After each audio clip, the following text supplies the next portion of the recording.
Okay, welcome.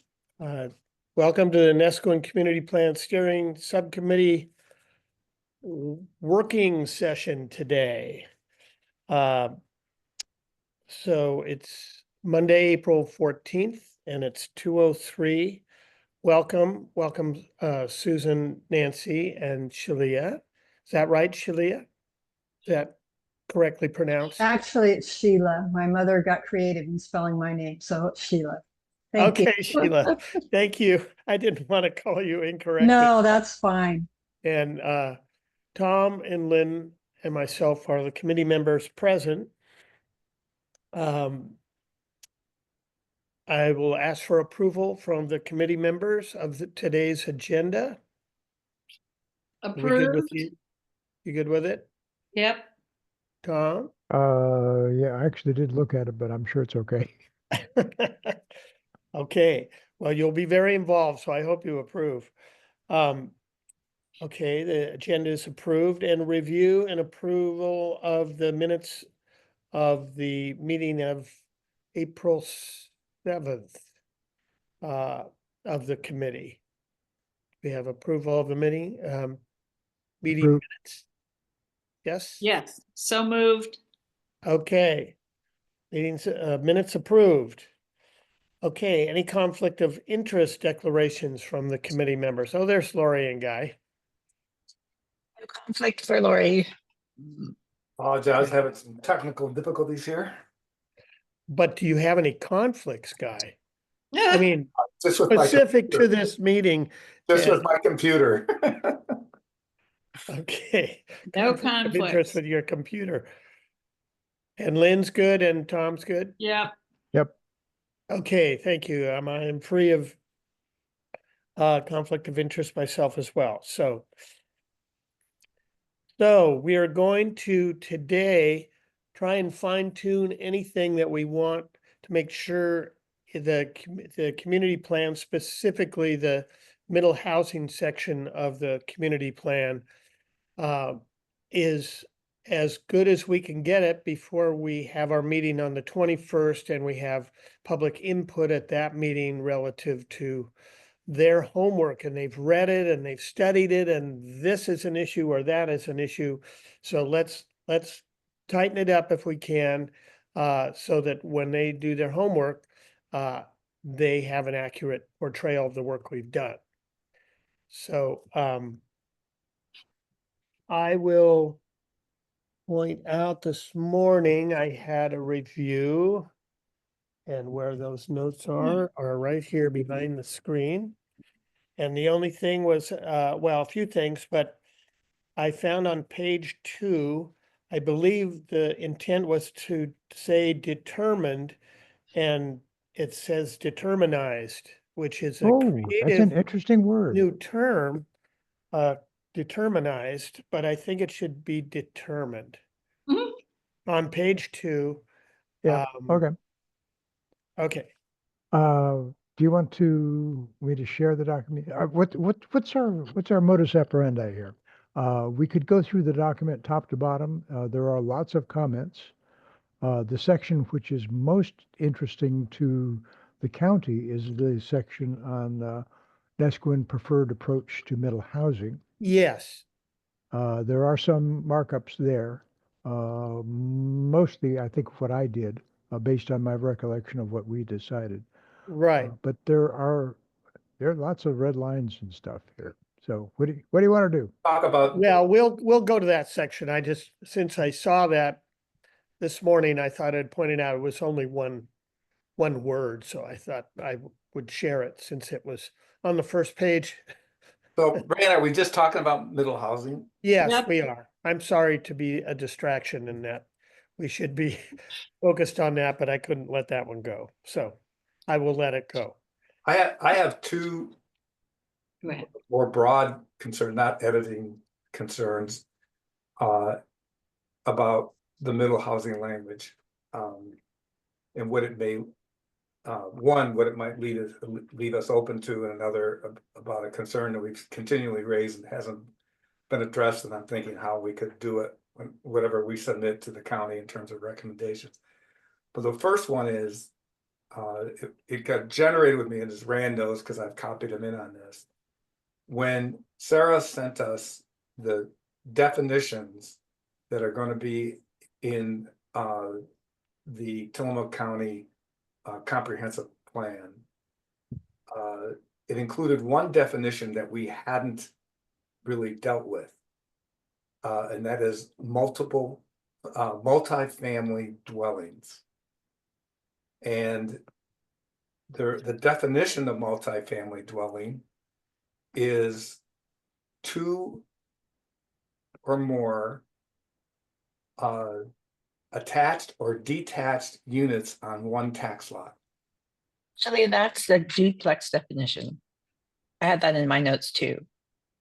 And so it is a definition that my concern, as I've expressed to Sarah and copied Rand, is that if I were developing a cottage cluster, let's say I wanted to put 3, 4, 5 units on a lot. Actually, it's the multifamily, I think it's 5 or more units, excuse me, in their definition. And so if I wanted to put a 5-unit cottage cluster, I wouldn't call it a cottage cluster.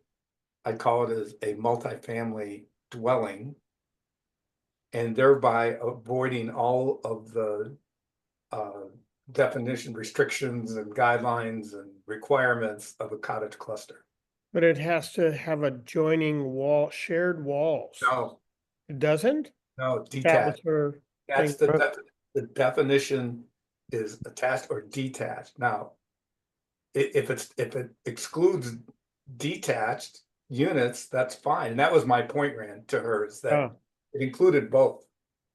And so I just want to make sure that we have something in the language in under our cottage clusters that says all multifamily detached unit clusters on the single lot will be considered cottage clusters, and thereby under those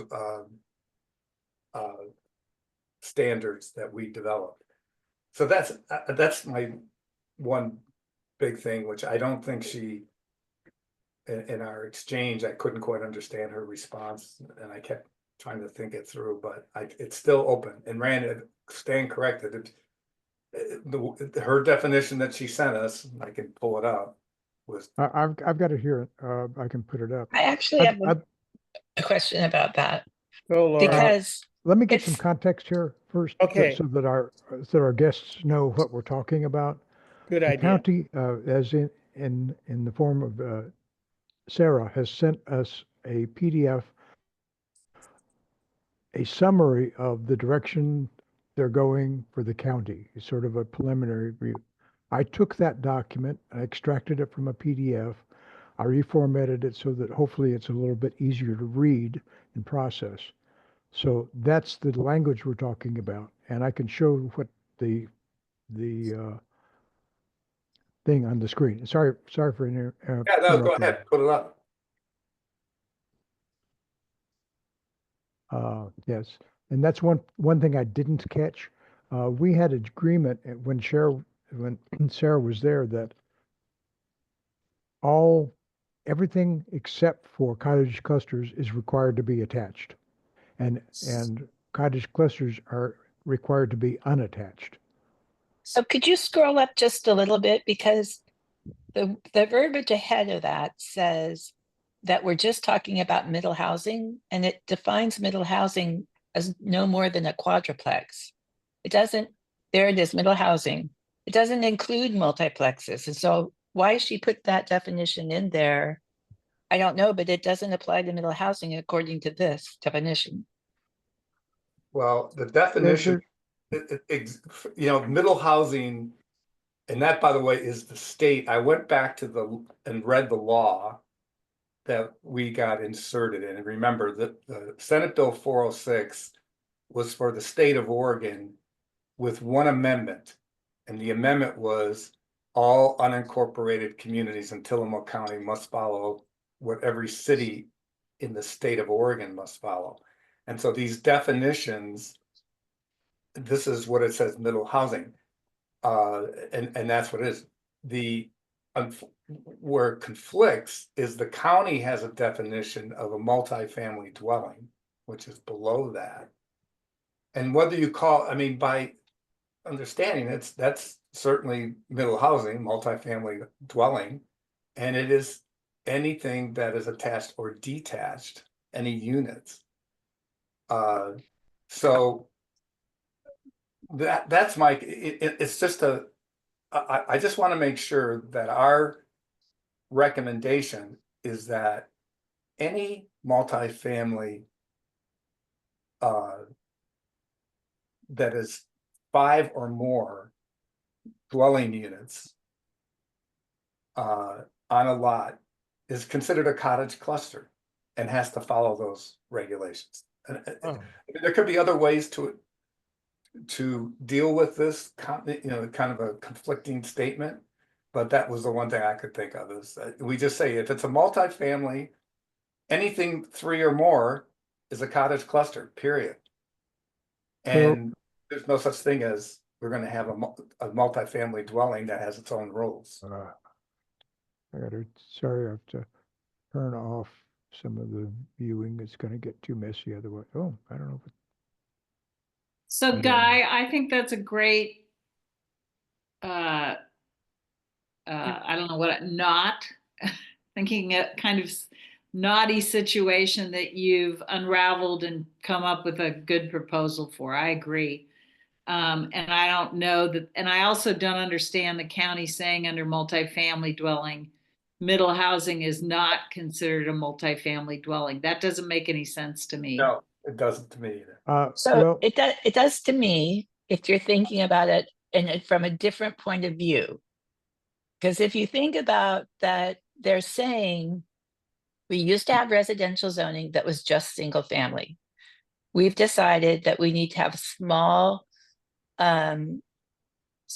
basically small multifamily. We're going to have something new called middle housing, which is no more than 4 units attached, and then it has these cottage clusters. If you think of it that way, it's not changing single family residential zoning and RR zoning to a multifamily zoning. So things that are allowed in multifamily zoning are not allowed there necessarily, only middle housing. If you think about it that way, they're clearly saying that middle housing is not considered multifamily dwelling. yep, right there. Right. I think And that, so, that means this isn't included in this. Right. right. I understand that, but Lori, tell us why that makes sense. Well, from a realtor's point of view, we look at the zoning and we say, oh, it's an RR1. Oh, it's RR3. Yeah. It's an RR. And now we know that you can do up to a quadruplex there. Oh, and look at this other piece of property. It's zoned multifamily.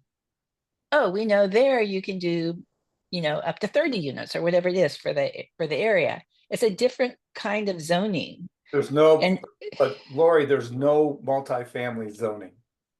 There is. what's R3? R3 is just, it's R1 that allows more dense housing. Big. How many units? I can go pull it up. Well, I don't I think, mean, To me, this It's- is a disclaimer saying this doesn't apply. We're keeping it here for completeness. That's the way I read it. Well, but one thing is this is for the whole state, and then in many parts of the state, there is multifamily zoning in residential neighborhoods. So what we might want to do is just put in a sentence that qualifies it and says, just for everybody to understand, this is not changing anything to multifamily zoning in Nesquin. well, so first we need to know if there is any multifamily zoning in Nescoin. And I guess the other question that comes up is if there is, and if there's no income requirement to so-called middle housing, what is the county thinking? I mean, the whole effort of middle housing is to make affordable housing. They don't want to call it that. It's not subsidized housing, but it's supposed to be affordable. And I guess the question I have is, if you're going to have both, if you're going to have middle housing and multifamily housing, in some parts of some zones, you're just going to have a mess, because you're going to be cramming a bunch of stuff on a bunch of tiny lots that are already tiny. There aren't, we have a shortage of large lots in Nescoin. So I guess to me, it adds a tier of housing that we've been spending a lot of time creating almost an alternative to it. And now that we've got the functional definitions, it's kind of like it's a whole nother category of housing that we're applying to a non-urban area. How about if we add that sentence? So, That's Lori? fine with me. I mean, I just don't know if we have any multifamily. I just don't think we should be doing middle housing in Nescoin, an unincorporated area, and then also have the opportunity for people to build 30-unit housing in the same space, or pick 10, probably a more reasonable number. It's an urban standard applied to a definitely rural setting, not even incorporated. I'm not sure we should, if land use really works, I'm not sure we should be having 20-unit housing facilities in unincorporated areas. Well, I think one point earlier was that this is a statewide document, or at least this is a countywide document, at the very least.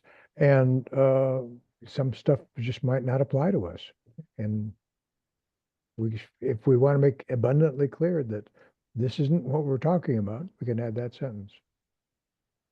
I think it will help us get Sarah to respond to us on whether there was any intention to have middle housing and multifamily housing at an urban level of density. So in R1, which is the least dense housing that we have in Nescoin, Lori's right. First, so these are outright, well, the outright uses, of course, are single family, farm and forest, Your public pet utility, mobile homes, blah, blah, blah, foster family homes. Okay, conditionally, which is almost always approved, 2-family dwelling, but then a planned development, which only uses allowed in Nescoin zone and excluding commercial development, hotels or motels. The number of attached single-family dwelling units in a cluster shall be established in the planned development. So you can have attached single-family dwellings in an R1 zone, no limit. Oh, wait, and it may exceed 4 units per cluster if it is demonstrated that the benefits and protection of natural conditions, better views, or access will be. So if attached, you can right now in an R1 zone, which is our least dense zone, you can have a 4-unit attached planned development. Can it be more than 4 units? Let's see. I should just copy this to send it to you guys.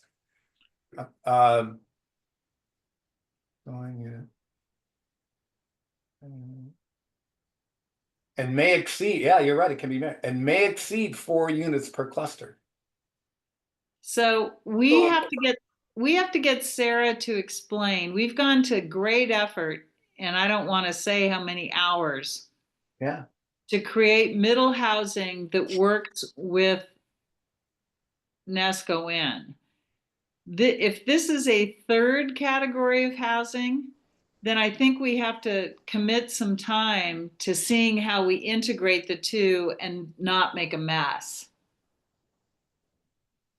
Because I think what you if you could do, if you can take one of these lots and put 10, which is two more than the 4 to 8 in a cottage cluster, and you can put 10 and you can escape the requirements of a cottage cluster,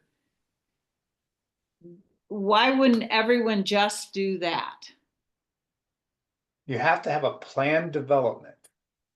Now, I know that my experience with planned developments, well, actually, what was proposed across 101 and the old golf course on the east side of 101 was a planned unit development. So if somebody could do in an R1 zone, conditional use, come up with a planned development of, now, it doesn't say detached, it is attached single family dwellings. But you could attach, think of it in like a 7,000 square foot lot. How many attached single family units could you have and what would it look like? So if you use like a Black Butte or a Sun River standard, and they may have designated resort specifications that are additional or different. But if you took the kind of usual standard for that, attached single family planned unit development, it seems to me you could easily go over 8 on 7,500 square feet. Yeah. Because they're attached and they don't have all these other requirements that Yeah. cottage cluster has. Yeah. And they could have no parking, right? But people can do that now. I think what we'll get back from Sarah is that's already allowed, right? This is already allowed. It's already, and so if we wanted to change that, which ideally, given all our time spent on what a cottage cluster and how important we see, common areas and all that, how it faces the street, there's no restriction. I mean, it's a conditional use, which means that it gets an extra review. But I can tell you, conditional use, I mean, you can go look at the criteria for conditional uses. It's pretty broad. But I So, guess, Guy, that's a question. Your point is spot on. And I guess my question to the county is, excuse me, what is it that you are trying to accomplish? Because again, let's go back to middle housing is not restrained to affordable housing. I mean, I keep coming back to, are we going to create the exact opposite of what we need to get people to be able to afford to live on the coast? Because if you add a middle housing component, and particularly if developers see it as easier and cheaper, I don't know that it is, because the planned unit development often has requirements for additional specifications. But what you're doing is you're taking some pretty, especially when you look at the map, some residential areas, and you're essentially creating a land rush. Take everything and put as many as you can on it. And to our earlier discussion at our last meeting, 10 houses at 400,000 a piece, even if they're attached, and I would guess they're even more than 400,000 a piece at current construction, that's never going to be middle housing or affordable housing. It's just not. So as a way forward, can I suggest that we write down what we would like to have, and then they can always tell us no. I think it's the only way we can do it right now. Well, I think your sentence does that, Tom. Okay. Okay, so let's recognize this thorn in our side and move on. I don't think we have resolution or any way to resolve this without Sarah, and she's gone, so. Okay, so I would suggest that we might go through this top to bottom, and any things that I missed in terms of what our common understanding was, that we can point those out. Yes, please. Okay, I did add this first introductory statement because I wanted to connect this and other parts of the document to the vision and values. So it's Yes. sort of a theme. So I wanted to make sure that there was a connection because I and heard that in the discussions that that was an important part of it. So I think we can rationalize this as part of that. So any objection to that first paragraph? Oh, Okay, I'm going to do it, except I'm making a version 11 right now. Okay. Okay, So, Tom, yes, in your first sentence where it says family focused and education minded values, yep. it will be interesting to see what happens with the education part of that. I think that will be a surprise to some people, but I think we should leave it in there and see what they say. I also think, Oh, it's spelled out in the values. This is right. No, I referring. know. Right. Okay. That I'm is, just, I'm just saying it's a little bit of a wild hair in this context, but if no one minds, that's fine. The thing is, having places that are compatible with working families is important.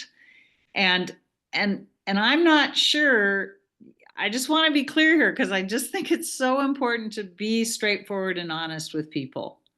It's entirely possible, depending on other things. I would almost put that sentence in parentheses, because right now, if we have to have multifamily PUDs, we're not going to have places that are compatible with working families. The die has already been cast. Nescoin has been a vacation community for decades. And so it's entirely possible. It's the county's job to ensure that there is housing for working families. We can do nothing about that. And Well, once if again, we should put down what we want, and putting parentheses around something doesn't change the meaning. It just right, but makes if it we want cloudier. it, we should say we want it and not say places that are compatible with working families. We should say we would like to have housing for working families in the community. Okay, give me a sentence. Having places for having housing for working families is important.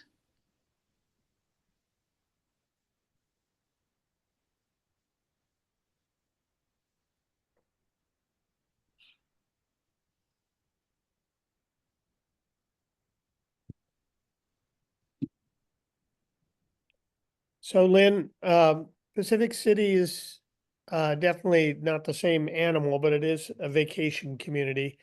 And they've got 23 units, a portion of which are for workforce housing. And they Yep. got support for that. So they were able to get their loans and build the building, a nice building with good materials and nice layouts and a good situation. So don't you think somebody could do a 8-unit thing and have 4 of them be at one value and the other ones subsidized so that they would potentially work for, I think the way it works is it's for 10 years, you have a subsidized rate or you have a separate rate for working individuals, and then it's open market after that, or you could keep doing that or re-up the loan or whatever, however you do it. That's up to So the developer. Well, I how, know, but I'm saying somebody might take that yeah, on for 8 units and split it or do something like that. right. How Or many your people idea is live? creating a housing authority and No, we'll, no, that's, my thing is, particularly with this multifamily thing, I just think that, I think we're gonna have to kind of hold Sarah's feet to the fire to stay with us to cross the finish line here, because we're down to the nub of this. yeah, And Pacific City has how many year-round residents? probably, I don't know. Do you know, Guy? 300 to Wow. 500 or something? No, I thought Pacific City like 2,500 or something maybe. Yeah, That are full time?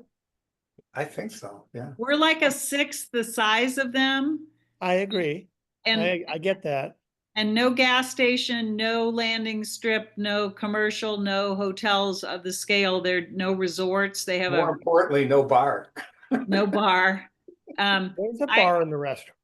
I think it might happen, but I think where people are going to get confused here is the market is going to determine what happens here. And if I were someone who was investing my own money in building affordable housing, I would build it in Pacific City instead of Nesco because there are more jobs, less of a commute, and more infrastructure.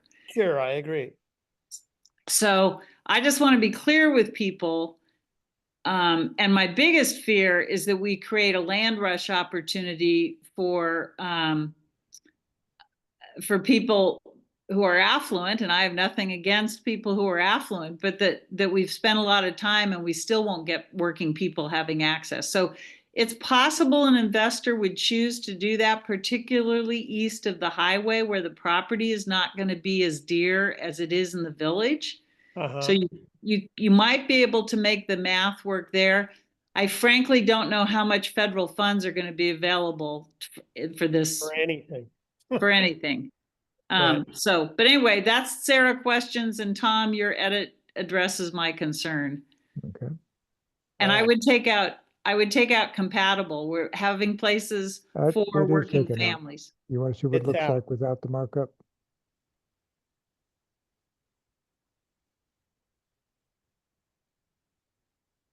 That acceptable? Yep, that looks great. Thank you. And again, we'll see what the community says. I think that this is going to be very helpful to people. It kind of matters who shows up. Okay, do we have anything else on the screen right now that,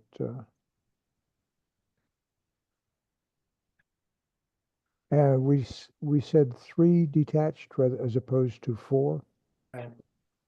Mhm. Yes, That was general agreement last time. yes. Okay, By the way, so I went through looking at our Nesco ordinances. The multifamily dwellings are only allowed in terms of this definition. Are only allowed in R3 and RR zones. So in the village, for instance, that's only Salem Street, McMinnville, and parts of Breakers. My memory is R3. And already in R3, you're allowed up to a 4-plex. So a multifamily would go beyond that on those lots. And I think that I think one way for me, that would help is if we took out the detached. I mean, it would certainly restrict, you'd have these individual units, 5 or more on a lot. But I think we can, given the restriction, certainly in the village, it is restricted to just 3 streets. I completely don't understand what you just said. I'm sorry, I lost it. So You're I saying think, we shouldn't have cottage clusters be detached? no, he's just talking about multifamily. I'm I talking thought about that's definition. dead. We decided that didn't apply. So we don't need to discuss that. There you We're go. wasting time. All right. We're wasting time. So, but Guy, to your point, because I see where you're saying that is we need to be clear with Sarah that this whole section goes out. There is no multifamily in Nesco period. And that's a change, right? Isn't that your understanding, Guy? It would have to be, our recommendation would be to remove it as a use in R3. And she's Okay. gonna say no. Probably. Almost certainly. But let's. Well, but okay, but if she says it's not possible, then what we're going to say to her is, why on earth would anyone ever build a cottage cluster? If multifamily can be built, if the standard is lower, the cost will be cheaper, the planning cost will be cheaper. Well, What? yeah, well, we'll request it. We'll see what happens. Yeah. He's gonna go with the takings, but blah, blah, blah. Okay, Okay. Um, It could be that she says multifamily can go on those 3 streets with the R3 zoning because they always have, yeah, and not in any other place in Nesquin. well, that's the case now. Yeah. Yeah. But it would be interesting to query her as to why she thinks, I mean, essentially that availability of that land for that use makes cottage cluster even further down the road, right? Because I just don't know why someone would do it. And I'm surprised, given that it's available now, someone hasn't built some more affordable housing. But I also know that I haven't bought a lot in Escowin for 40 years. I don't have a clue. So you're more not, Lori, you would know, but it's a real interesting question. If that's a building option and it remains a building option, what is Sarah's expectation of cottage clusters? It wasn't 2 hours. Okay, this is meant to be an add, not a subtract. So we're trying to give more options for people to build houses that people can live in. Yeah. Right, but That was my understanding. But through our efforts, we've increased the amount of limitations on the stuff that's supposed to be the middle housing. right. So Sarah will know the answer. I guarantee it right off the top of her head. I think we just have to, I marked it in the minutes. We'll just ask her. Okay. Okay, should we move up? Do we want to strike attached or detached to two family? That's an existing thing, but as far as if we're asking, I think we were fairly clear that if it's attached, it's either duplex, triplex, or quadplex. Yeah. I think we gotta leave it attached. Agreed. Okay, Uh, you want to just go ahead and accept that? Yes. What about this change here? Accept that as well? Oh, Yes. so it did a strange thing with attach in the dwelling. Ah,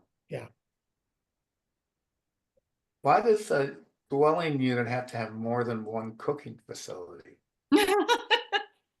Oh, wait, not having more than one. I'm sorry, I misread Not it. having, I'm sorry, like, whoa. Got it. I think attached should be here. Dwelling attached two attached units. dwelling units on one lot or parcel, yes. Should it be there? Yeah. Yes, That reads strange. good catch.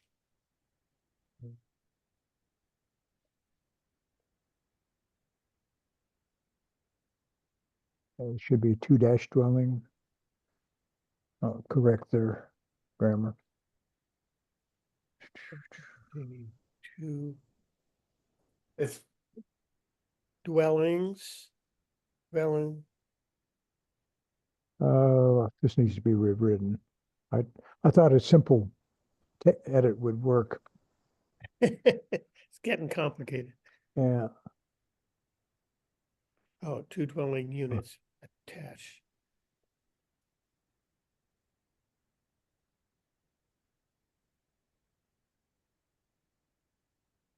Oh, two attached dwelling units. I think it should be two attached dwelling units.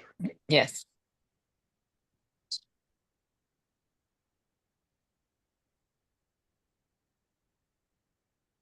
Okay.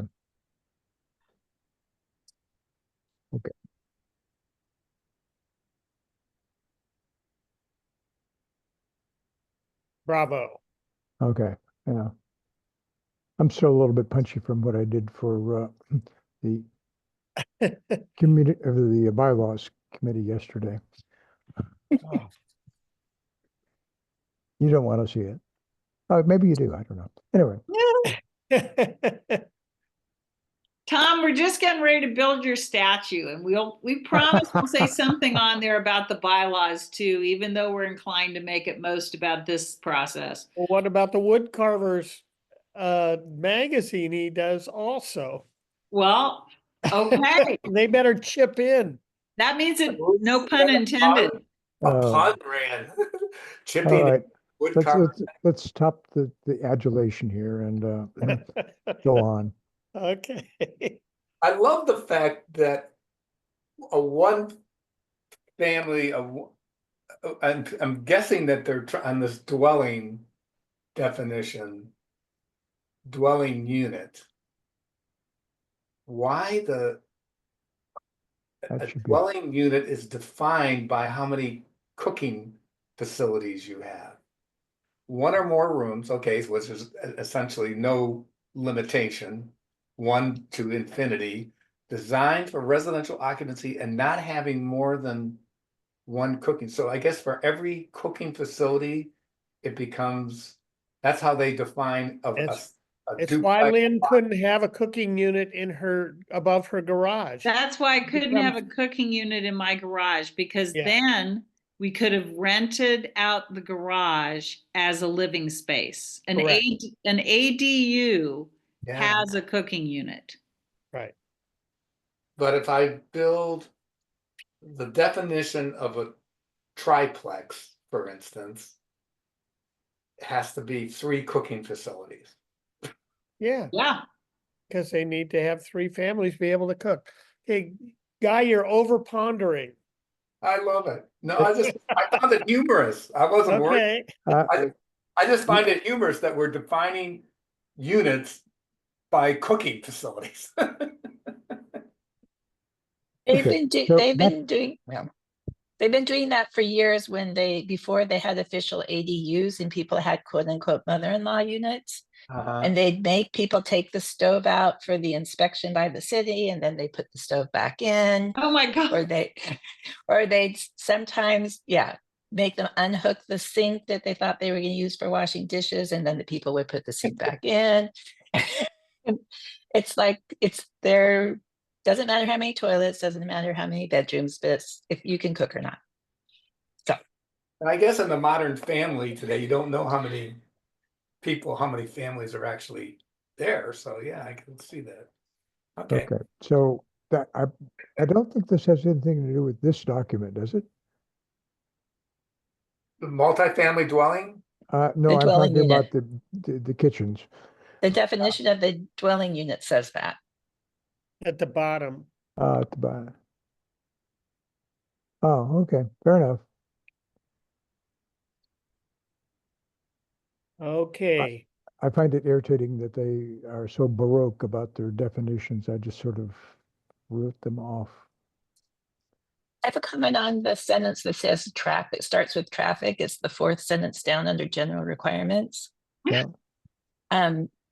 At the end of the sentence, it says, and safety of ingress and egress is considered. I'd say it's important instead of considered.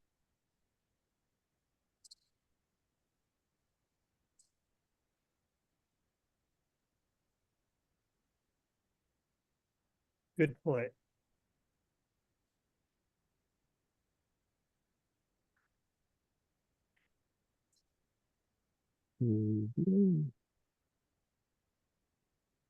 So many Everybody options. agrees. Except, Somebody doesn't disagree. I went through this document and the definition of shall is different than must, and they use them interchangeably. So I changed them all to shall. thank you. That's something Nancy will resonate with, I think, or at least remember me getting on my soapbox about. So Must is I got it right. Yes, go ahead. here's a quick question. This is probably a Guy question, but as I read this multifamily dwelling general requirement thing, 50% of the required open space, and do we know what what percent of the lot is open space? That varies based on which kind of it is. Cottage clusters are the ones that talk about it explicitly. I don't think the others do. I'm not sure. Well, we could slide down because it says about the development standards Okay, below and we're that. okay with calling this general requirements? Was this what Sarah, this multifamily dwellings? Was that in, That was in the original, which means that they were here's a shock, they were inconsistent in their document. Oh, Heavens. Yeah. Dripping with sarcasm. Okay, so how do you want to proceed from here? You just want to go top to bottom, or you want to look at something So specific? Tom, structurally, these general requirements apply to what? everything? Everything. These The are cottage overarching. clusters? everything. Everything. Every multifamily, anything that's more than a single dwelling. Right? Okay, okay, thank you. That's how I see it, but is Yeah. that right? Actually, it wouldn't be bad to have an introductory sentence there that said something like that. Yeah. We, it doesn't apply to all middle housing because we've said there is no multifamily housing in Nusquin. Except in R3. And then we'll have to change that. What we said before then was that there is no middle. Didn't we say there is no multifamily housing in Nusquin? I don't think we said that. We said it didn't apply, which I think we said it, I think we intended to say there would be no multifamily housing. We need to land on that, and we may need Sarah to tell us more than we know, tell us land. We punted on that one. It Okay, says so you wanna- multifamily dwelling does not apply to Nusquin. shall I highlight that so that we make sure that Yep. we talk about that? Yep, Oh, yeah. Okay.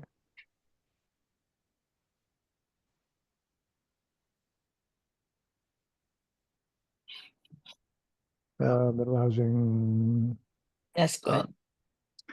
Options or something, yeah. yeah, Categories, all middle house. categories.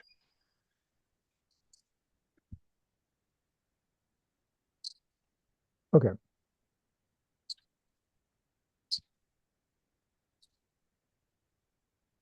Back over to review.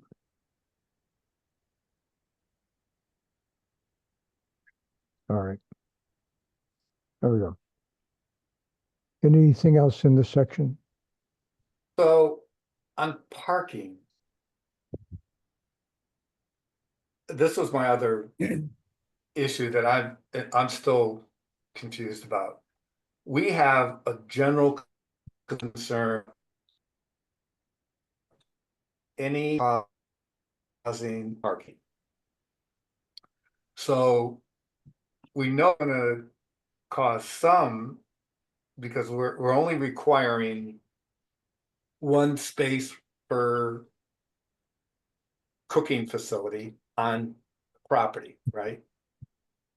So, and we all agree that a lot of these places will have at least 2 vehicles per cooking facility.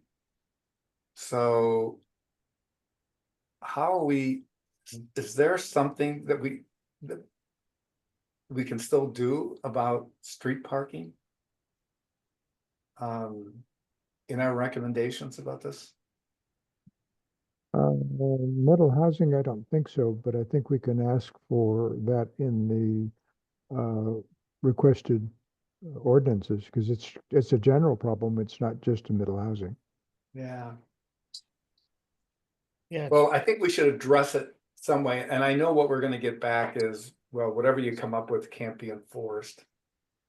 And Rand, do you know why the fire district took down the no parking on breakers after it was up for a while and they took it down? I think they did it seasonally. Wasn't last summer though. Was it 2 summers ago? But I don't believe they had it up last summer. Well, Maybe they did. maybe it had been requested and then it, It might no, be I worth, don't know. I don't have a definitive answer. to yeah, it might be worth a that. call to the chief to say, if we wanted to include something in our general recommendations about parking. You know, one, his authority to do it, why he took it down in Nescoin.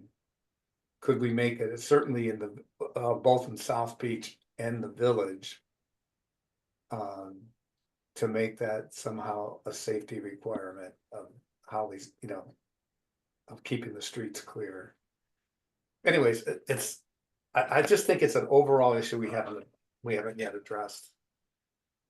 Okay, so I have down, ask the chief to weigh in regarding, parking one side of the road and if that is something that he shares a concern about and is willing to put up and, help us enforce. Is that the gist of it? Well, I don't know about help us enforce, but at least put it up in a legal way that can be enforced. I mean, the sheriff can enforce or whomever. I don't know, we could hire, you know, a meter man to enforce or something, but So let me just ask a quick question.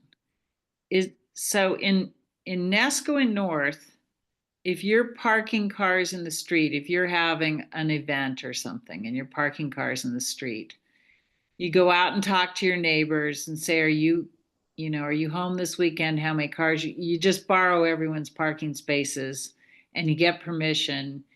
And we've been doing that for 35 years and it works mostly, except for the renters, it works great. Everyone just works together, solves the problem, no big deal. In the case of a cottage cluster, I think the concern is that you have neighbors on either side of a cottage cluster, and where there used to be 2 and occasionally 10 cars, there is on a daily basis at least 4, possibly 8 cars, etc. And so I just want to say that I think we need to, we need to address this head on before cottage clusters are built, because that's a huge impact in the neighborhoods that used to park on one side of the street of a solution, or to walk around and go neighbor to neighbor and find a solution. And I think we need to get some guidance from the county on what our options are there. Because if it's 8 cars on a 5,000 square foot lot, it's going to be a big impact, and the first thing you'll have is neighbors mad at neighbors. And that's exactly the reverse of what we're trying to accomplish with middle housing. We're trying to get people into the community to feel comfortable, who are not vacationers or families that have been there forever, just people who are working somewhere there. So how do we think we do that? Do we address it in this documentation, or what do we do? yeah. I think in our general plan, I don't know if in this middle housing section. I think we have to address it as in our general community plan. I read it today. It says that parking is a limiting factor for middle housing. Tom, you got that in somewhere. I can't remember exactly where. Is it in Don't the know. value section or in this section? I actually don't have it completely memorized. Sorry. Well, right, and I'm sorry, I read it this morning, but I can't. I've read it too, Ran. I'm going to see if on my iPhone and see if I can see where I read it in the content. Well, I won't rip your eyeballs out by me scrolling through this. Okay, so it's either in the general vision and values section that it's stated, which I think is where it should be. Yeah. And then it gives validity to putting it in this section and applying it as a reiteration of the vision and values. So Here. And we have a lot of edits here that mostly Guy, but I think I might have done one or two myself. So we eventually need to get at that, but that's not the critical thing right now. I don't know where the parking is. I'm gonna go back to where we were. Okay, Okay, I just think I think we'll hear from people on that, particularly if they read it and they see what might be next door to them. I think that will give them a real sense of potential traffic impacts, but,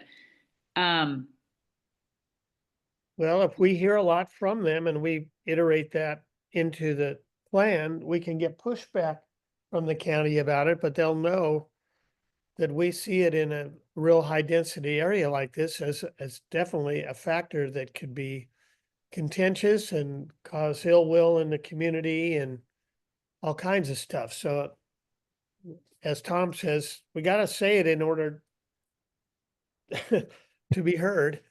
Yeah. so if we So- go under cottage, can we roll cottage clusters up a bit? Did we cover it in there? Where do we talk about parking there? There's parking sections in all of them. Okay, so Um, let's look at the parking section of cottage cluster. And One- I take back that comment I made because we need to keep these heading. We're saying we didn't need these headings, but we need to keep it consistent, even though they're small. Okay. Oh, here it is, off-street parking. Okay, I think it was up, Tom. Up. What? Yep, This way. Up at the bottom of cottage clusters, a little more. Oh, or maybe not. Okay. Right there. okay, so where it says the minimum number required for a cottage cluster is 1 space per unit. Spaces may be provided in individual cottages or in shared parking clusters. Then should we add, there will not be available on-street parking for additional cars, or what should we say there as a red flag to get discussion going about what on earth are we going to do if there are 8 or worst case, there could be 16 cars. Right. And only 8 parking places. Right. We could put something like on-street parking may not be available. Just as a bald-faced statement and make them question it. Could I think- there's also parking on page 16, and I'm not sure if they both apply to cottage clusters or not. But page 16 has a lot about parking. And Lori, is Um, that page about cottage clusters? Well, that's what I'm trying to figure out. It's on the page 16 doesn't say cottage I clusters, don't know what one we're on right now. Okay. but it does talk about on 15 cottage orientation. Parking design, parking Far location down and there. access. Parking location and access and parking design. I believe that is also cottage cluster because Yes. it says, so we have it in 2 different places. They had it in 2 different places. I just modified what they had, but I know it's shocking. They're not consistent. And they also have semicolons where they don't need them.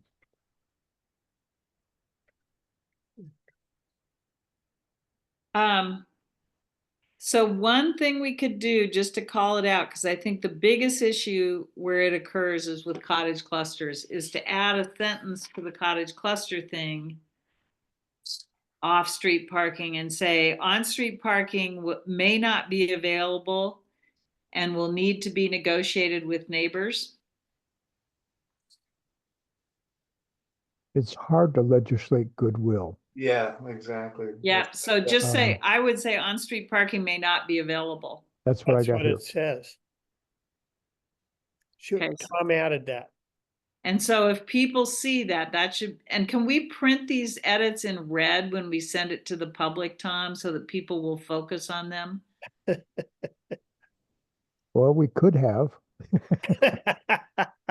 I don't understand is how you can tell people they can't use off-street parking. Yeah. Well- If there's a spot there, then they will use it.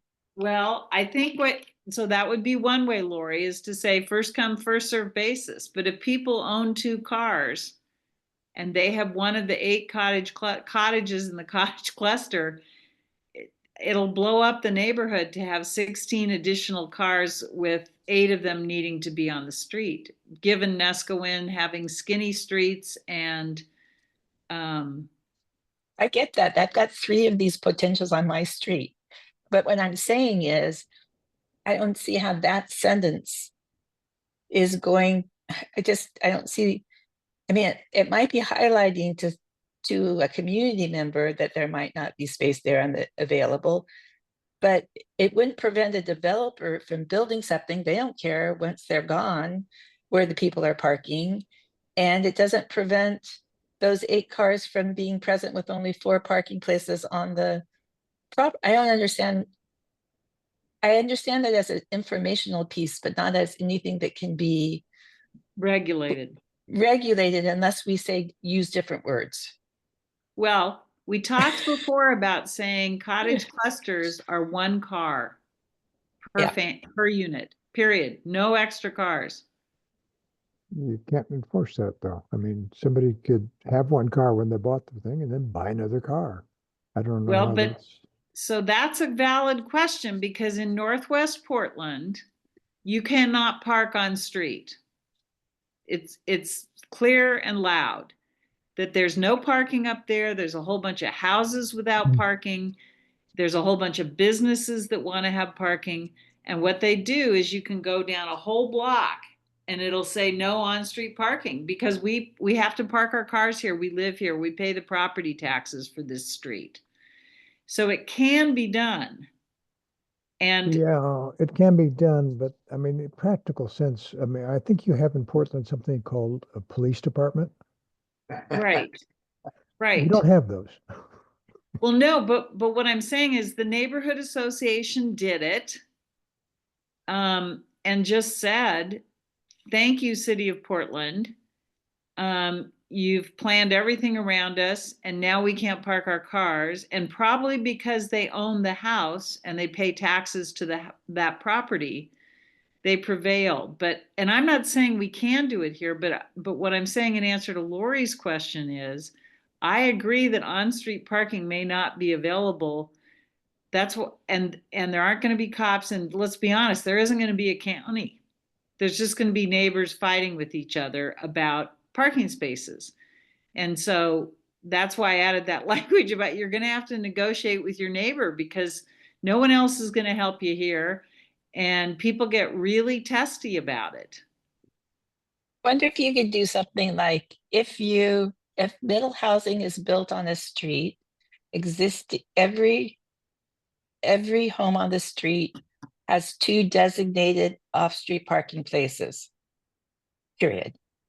And that would mean that each of the single-family homes have 2 designated off-street parking places, and each of the cottage clusters has 2 designated, and no more. Because that would mean that every property has designated spots in front of it. And that maybe building middle housing would trigger that implementation of that measure. So Lori, would a cottage cluster with 4 houses and everyone getting 2 cars be able to park all 8 cars in front of the cottage cluster? Or excuse me, all 4 cars in front of the cottage cluster? No, I'm thinking that would be their guest parking. Like that would have to do with the people living there, that would have to do with, well, I don't know. I guess you could use those 2 spots however they are, but it's 2 spots, it's not 4 spots. Right. Okay. So that might be a great way to approach it, is you get 2 and that's it. And everybody gets it, so that everybody has their parking preserved. But it doesn't work if there are 16 cars. Well, they wouldn't be able to park in front of their cottage cluster, and they wouldn't be able to park in front of their neighbors. They would be parking at the golf course or somewhere. No, they would not. We don't have enough parking at the golf course. I mean, no. Well, I don't know where they'd be parking, at the state park. That's what I think we need to say, is that if there is an 8-unit cottage cluster, there will not be parking for second cars. There just can't be. I don't know. I'm just saying, if you're right, no one's going to enforce it, but if we don't make a provision here and the developer just develop it saying, let it go where it goes, who cares? 8 units on a lot are gonna, it's gonna be guaranteed friction. If we're saying that the county's not going to enforce this, the state's not going to enforce this, the law enforcement agencies aren't going to enforce this, the neighbors are going to enforce this, it's easier for a neighbor to just say, these 2 spots are mine. They're in front of my property. You're not allowed to be in these 2 spots. Like in front of my property, you could probably park 4 cars. So there would actually be 2 extra spots if you went all the way down to the corner. But they would still save 2 spots for the use And of. you'd be fine if someone regularly, 2 working people park their cars in your front yard? Well, I wouldn't be excited about it, but if in fact we paid attention to the fire marshal, I mean, I'm just trying to be realistic about the way the world is evolving and density. My street is one of the streets where you only really should park on one side of the street, according to the fire marshal. So if that actually got enforced, I already will have the neighbors parking in front of my house, or I'll be parking in front of their house, one or the other of us. Like it's a dense area, we have to cooperate. But 8 more cars would not fit. What about this? What if we said in the cottage cluster part of this document that when there are 4 cottages in the cottage cluster, 3 to 4, that owners will have 1 parking, or renters, whatever, will have 1 parking space on the piece of land, and they will have 1 street parking space. In the case of cottage clusters that are 8, or 6 to 8 is what I would say, the developer will have to make arrangements for on-street parking. And they have to go talk to the neighbors and figure it out. I mean, to be honest, it's not what anyone wants to go do. And sometimes if you have an HOA, it gets easier because you have a mechanism, you have an enforcement entity, but you also have a mechanism for the discussion. But to me, the developer, if you, on your street, Lori, if someone builds an 8-unit cottage cluster, I just can't imagine the traffic impact on your street. I can't, in terms of cars. Yeah, no, it'd be huge. I mean, right now in the summer, there's some days that there's more bike traffic than there is car traffic. But if there were 8 more people coming and going from work and whatever, especially a holiday weekend where they are both full of vacationers and these supposedly working people, the bikes would be gone. The little kids' bikes would be gone. Well, the deal is, nobody owns a space in front of their house. It's a right of way as part of the street. So it's not, you don't really have control over that space. That's what the fire chief was saying to me, and Chris Laity has also reiterated, is you can't say no parking on this space because it's not your space. It's county right of way, and it's public road. So only the fire marshal can do the one side of the road deal, and or the county. Either one of them have the right to manage that for public safety. But they So- can do what Lynn said that Northwest Portland did, where they could establish off-street parking for the residents, or a metered time when you have to have a owner or a parking permit that says that you can park there. Or I mean, the county can regulate that if they want to. Yes. Right, it's their They decision. don't. No, that's what I'm saying. It's their decision, not the person who lives adjacent to that public right of way. So maybe So we could have that in our criteria that the county establish a parking permit system for off-street parking adjacent to cottage clusters. I think how about, Lori, would it work if we had the developer have to get the fire marshal's permission? Because we have a map of where these things can go now, right? And they're different. Mhm. Some of them are going to be much easier to do in some locations than others. If we said for all locations where there's a parking issue, which probably means all of them, the fire marshal has to address the capacity with the developer prior to construction. And I guess maybe that puts the fire marshal in a position he doesn't like, which he has to weigh in at the planning commission and say, you know, you're going to put 16 cars here.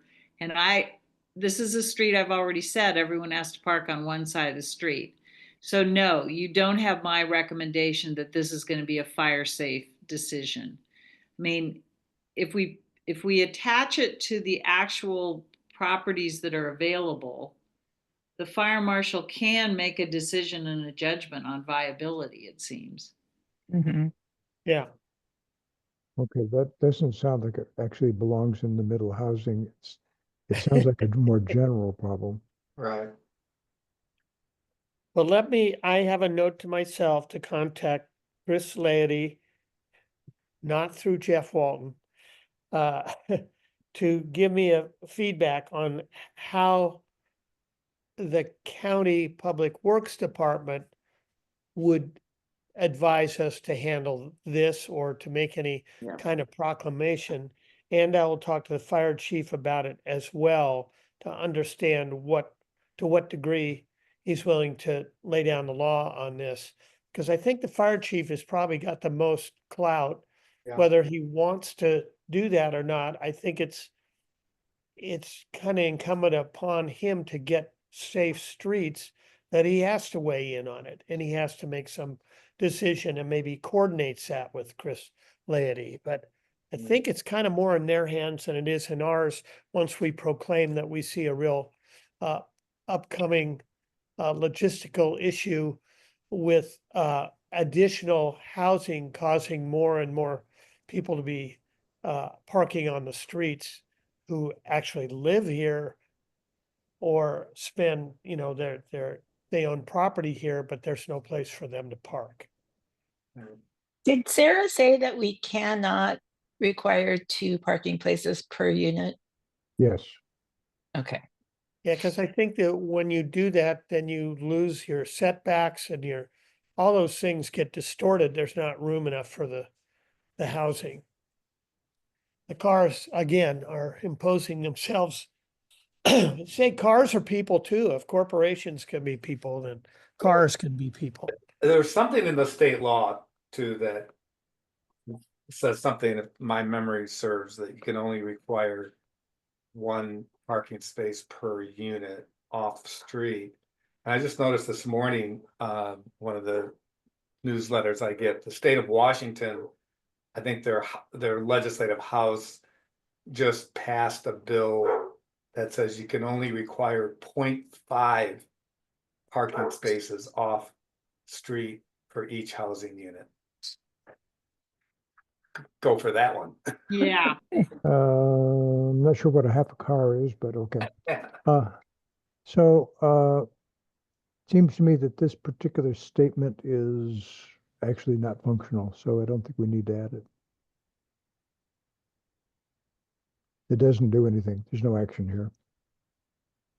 Yeah, we got a dilemma on our hands with the car thing. Yeah. And I think every place that has introduced multiple middle housing and housing all over is challenged with this situation of 2 people for every dwelling and then 2 cars for every dwelling. Well, it's just poor initial design on the part of the village. Yeah, they didn't anticipate this. No, they didn't. Well, we went for skinny streets and that was, and remember, Lynn, in the 2001 community plan that reaffirmed skinny streets. And there actually is a definition of skinny streets in the statute. Because I remember having this discussion with Chris Lady, who was complaining about our streets and Nescoin screwed up, blah, blah, blah. But I said, it's been a request for Nescoin to have skinny streets. It's in the statute to allow us to have a skinny street. So it's our own choice to have the roads that we have. It's just that the parking thing is becoming an issue, and it's a safety issue first and foremost. And I think, Rand, when you talk to the chief, ask him if in fact they have enforcement powers. If they could periodically have one of their employees come through the village and tag people if they're parking in areas not allowed or something, but I'm just wondering if they do. Anyways, it's an issue. So the issue for me is, do I hit the delete button or the accept button?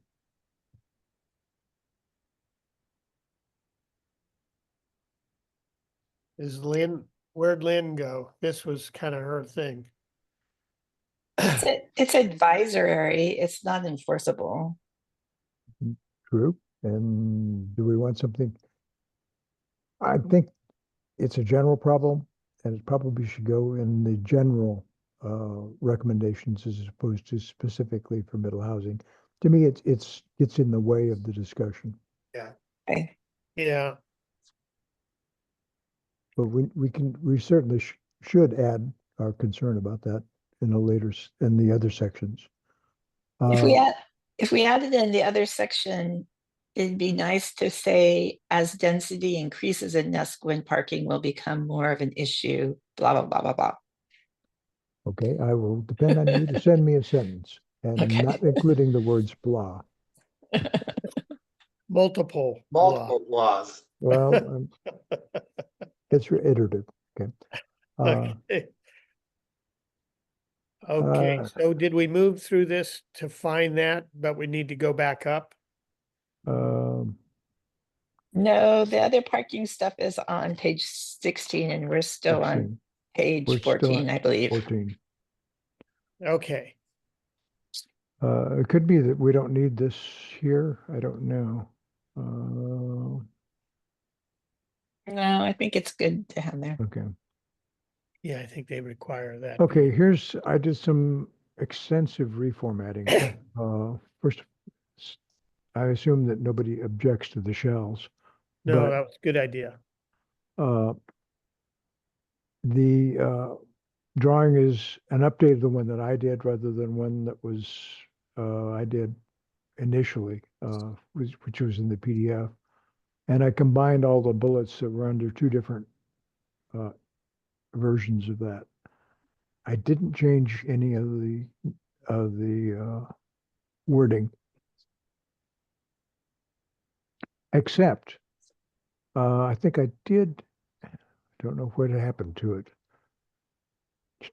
I did. If you'll notice this drawing, and let me zoom in on it a little bit.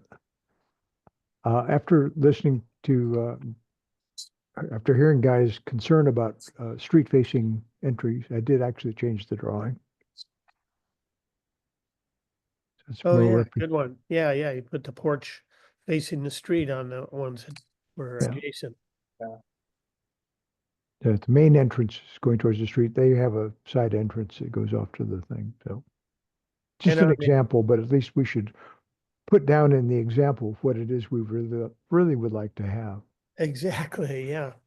So on the other side of the complex with the street, it doesn't say street, but is it a street that? That could be a street or an alley. I see. So an alley wouldn't require any porch, balcony, or entryway. Yeah. Street would. So that's Yeah. okay. You've given it where you have indicated a street on the on the bottom one. So that, I think, is our reference point in this particular drawing. Okay. Are there any alleys in Nesquin? Um, Some of the depends on streets what you kind of look call like Marsh and alleys. Damon's cul-de-sac. Which is just a pile of dirt that keeps it from going through. Oh, at Damon's house? Yeah, Yeah, that's along the tsunami evacuation zone. I Yeah. love the fact that it says tsunami evacuation this way, dead end. yeah, Hillsborough, well, Susan, your street is like that too, isn't it? At the end, you just go through a yard to get to the golf course or Yep. something. Yeah, that it's a kind of like an access way, but we're a dead end. Right. That on Hillsborough, I mean, Hillsborough is a dead end with an alley with a pathway. Is that where you, I don't know if you live there, Susan, but Okay. anyways, all right. He's accepting like crazy. Look at this. Yes, well, Shall is running rampant through the yeah, it is. plan. Uh, Well, that's great. These sections have been updated. That's going to be that's very helpful for readers not to be too confused. okay. So this is a change I made to enable this new drawing. Cottages within 20 feet of the street property line shall have their entrances facing the street rather than a may. That's good. And probably if you want to have these things that are important to note highlighted, I can do that.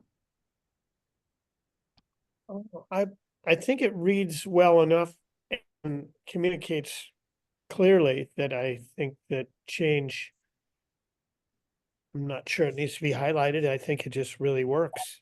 You don't need to. Well, highlight. when I unhighlight it, I don't know if, well, I suppose I'm going to depend on people to actually read it. I'm not sure that's always a good assumption. Somebody is, we are going to, and Oh, the yeah. county is going to. So do we think most people will read this online, don't we? Yeah, So the red type will remain, won't it, Tom? Not if I accept it. Oh, but you think that the shall should be highlighted or? no, I don't think the shall should be highlighted, but I think some of these, there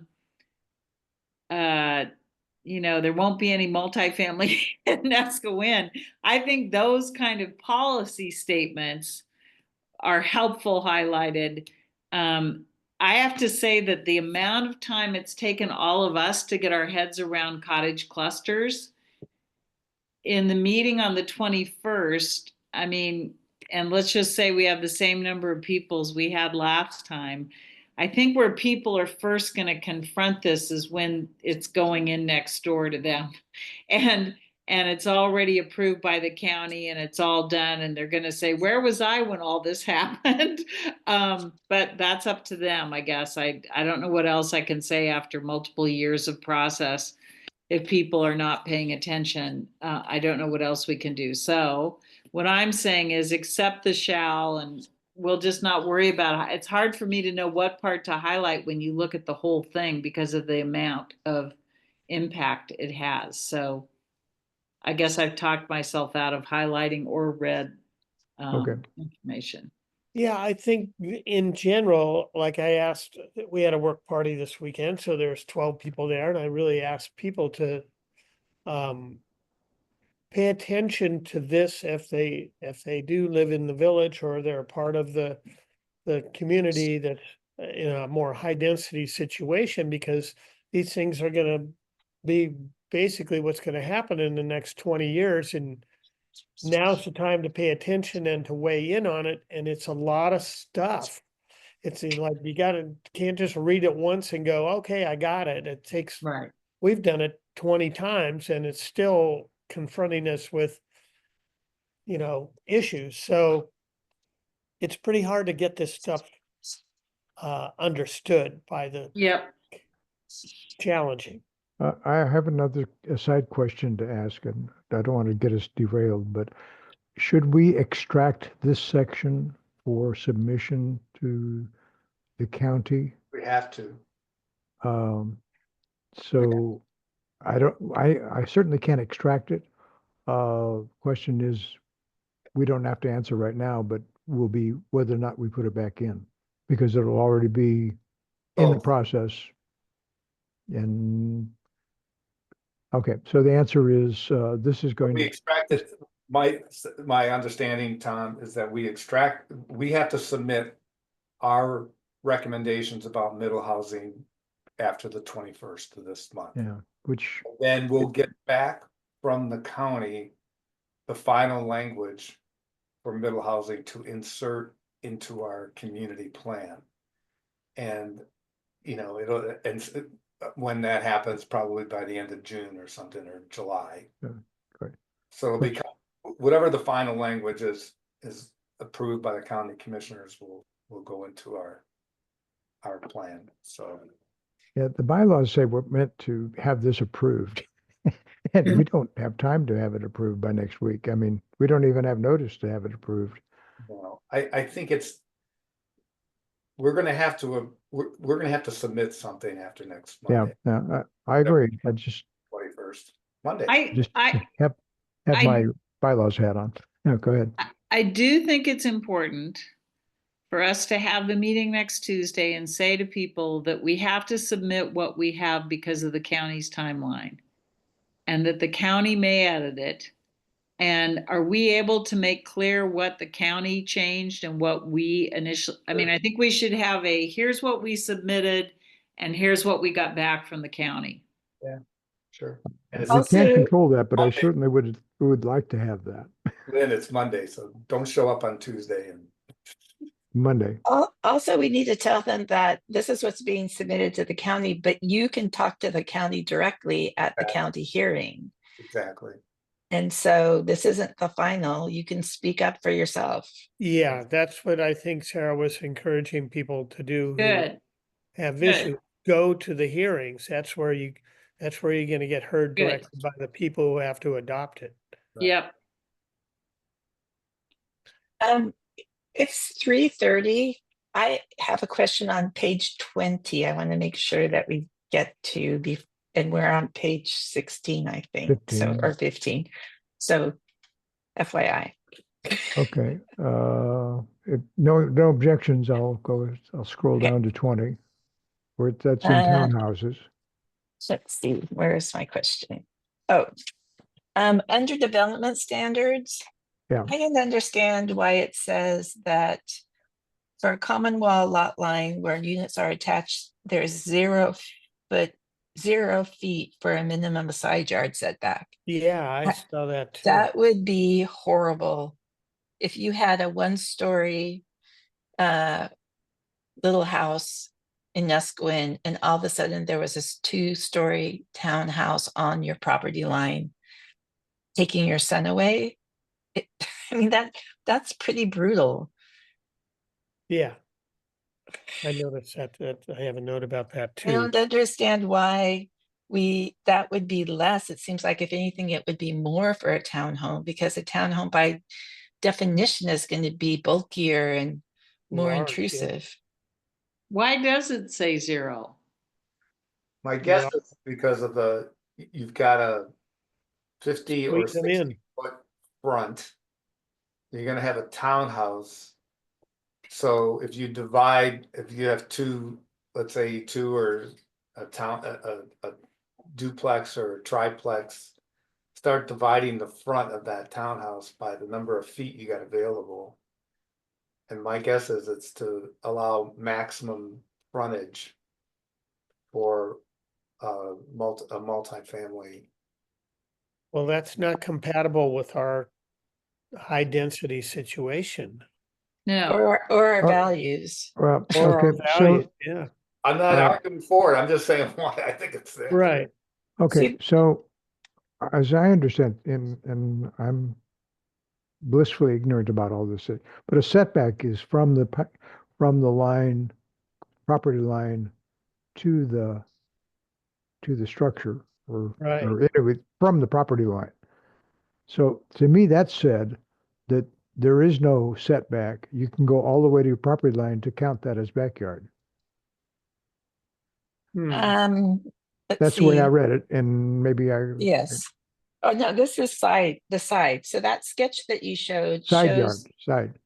Oh, yeah. shows that there is a side setback, yard. but the Okay. words say that there is no setback, So, and Lori, isn't it standard 5 feet? at least, yeah.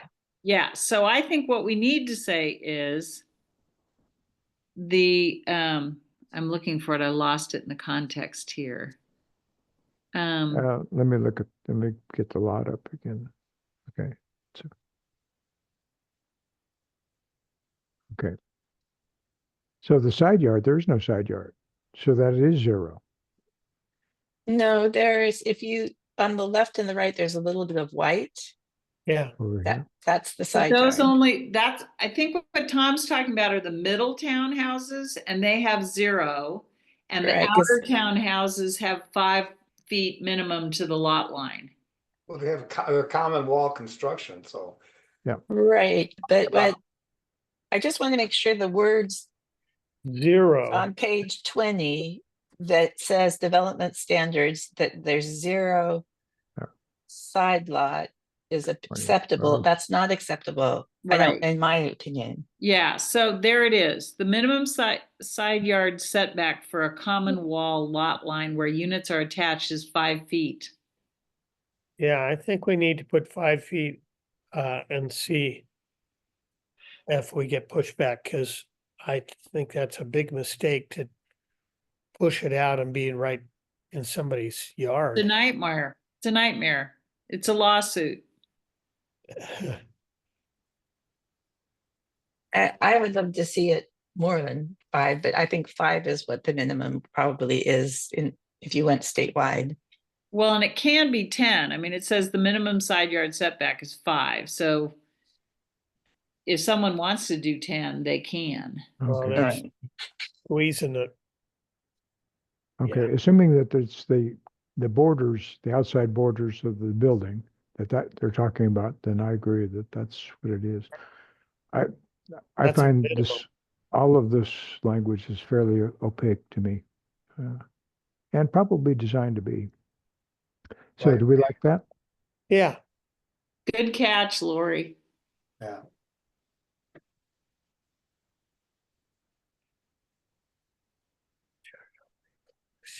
And I did add that all townhouse parts should be built as attached units. attached units, yeah. Okay. That So- means, this is interesting, so in terms of townhouses, in most of the village in Nescoin, there's a limit up to a 2-family unit. That's the R1 limit. So what this is saying is that the most you can have in most of the village, and actually I don't South Beach, is two townhouses together. Yet, yeah, and then so in R3 you're allowed up to 4. Right. And isn't that, Guy, why those oceanfront townhouses by the breakers, Yeah. there's only 2? And wasn't there controversy because they wanted 3? Before they went bankrupt on the first build, I think they had 4. 4, I think it was 3 or 4, and they said Yeah, they could 4. have 2. But I think that area there is zoned R3. Oh, So that's why they thought they could do 4. But so how does this work? I mean, my brain's got to think. We're allowing middle housing in an R1 zone. But what we're saying is that you can't exceed any of the current restrictions in an R1 zone. in an R1 zone, you can't have more than a 2-family dwelling. What does that say about cottage clusters? No, because they're saying that they're changing that Yes, in R1, R2, and RR, that now you can have 4 anywhere in the state. And that they're not changing things like lot coverage, et cetera, setbacks, but they are changing the density.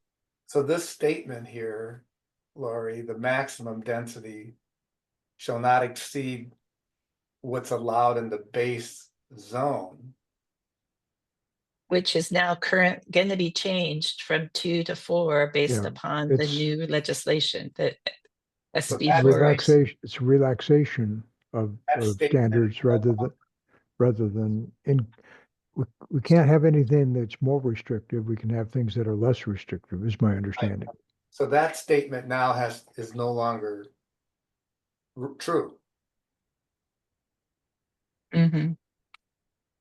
I think we should That's- highlight it and ask, because that's in this, that was what the county gave us, right, Tom? Yes, So I think we highlight that to ask Sarah.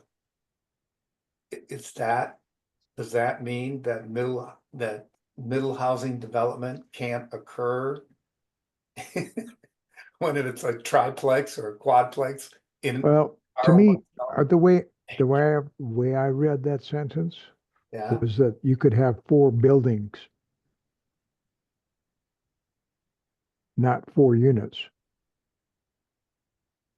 Oh, I think it means 4 units. I think it means 4 buildings. I think it means 4 kitchens. yeah, Yeah, units, Yes. 4 units. yes. 4 attached townhouses is allowed in a townhouse project. But a townhouse is a set of attached buildings, according to the Right. definition. No, because the way that we defined it, but not everywhere. Well, You can't. The Going town, back- And it The thing becomes multifamily housing if it's. okay, let's look at the definition. Wherever is townhouse not here? In townhouses in the, no, like, It's not No. there. Not a definition there. Oh, that's cute. An omission. But Shocking. It's Doesn't- a flaw. doesn't the county code define a townhouse? apparently not. I can't, Previous documents did. we Previous have, documents had a definition. yeah, I been agree. dropped. Again, that's a Sarah point. We've got to get that cleared up with her. This is, Please note in the minutes. I'm gonna, with your all permission, I will extract the definition of townhouses from a previous document and insert it. Is that okay? Yes. Yes. Or should it? Yeah, I can't send it out and we can't have a discussion offline. I guess we can talk about it tomorrow in our meeting next week. Is Sarah coming on the 21st? She better. If I she think- didn't, we I should think- adjourn. She did plan to make it to the next meeting. Yeah. She's on vacation this week She's on vacation, which is very unusual for her. And and well deserved. yeah, it's good that she's doing that. She'll come back fresh and lively. I Ready wanna Ready go to on say vacation. no. Okay, so I made a note that we need to clarify with her the definition of a townhouse. Okay. Okay, so- thank you. So, Susan and Nancy, do you have comments that are relevant to the current discussion, or you still want to wait until the public comment section? I Mine can't- mine has something to do with the design guideline that I don't see in the document.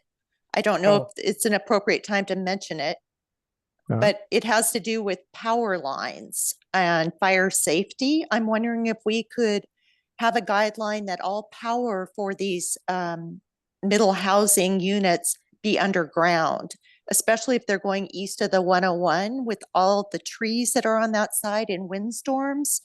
It could generate fires if you've got a Banana Republic of 8 power lines overhead going to 8 cottages in cottage clusters, etc. That's basically my comment. I think that would be appropriate to put in the overview. I think it sounds like a good idea. Yeah. Yeah. So here's the thing. The undergrounding, I don't know the current status of the PUD, but usually is Tillamook County currently we underground all new construction period, or are they we charge an extra fee for every undergrounding? I think they may be undergrounding with new things, but I don't. They're know. very much, I can tell you that, given, been on this committee a couple of years ago with that to help mediate this PUD transmission lines and stuff. The PUD is very much against underground, certainly underground transmission lines.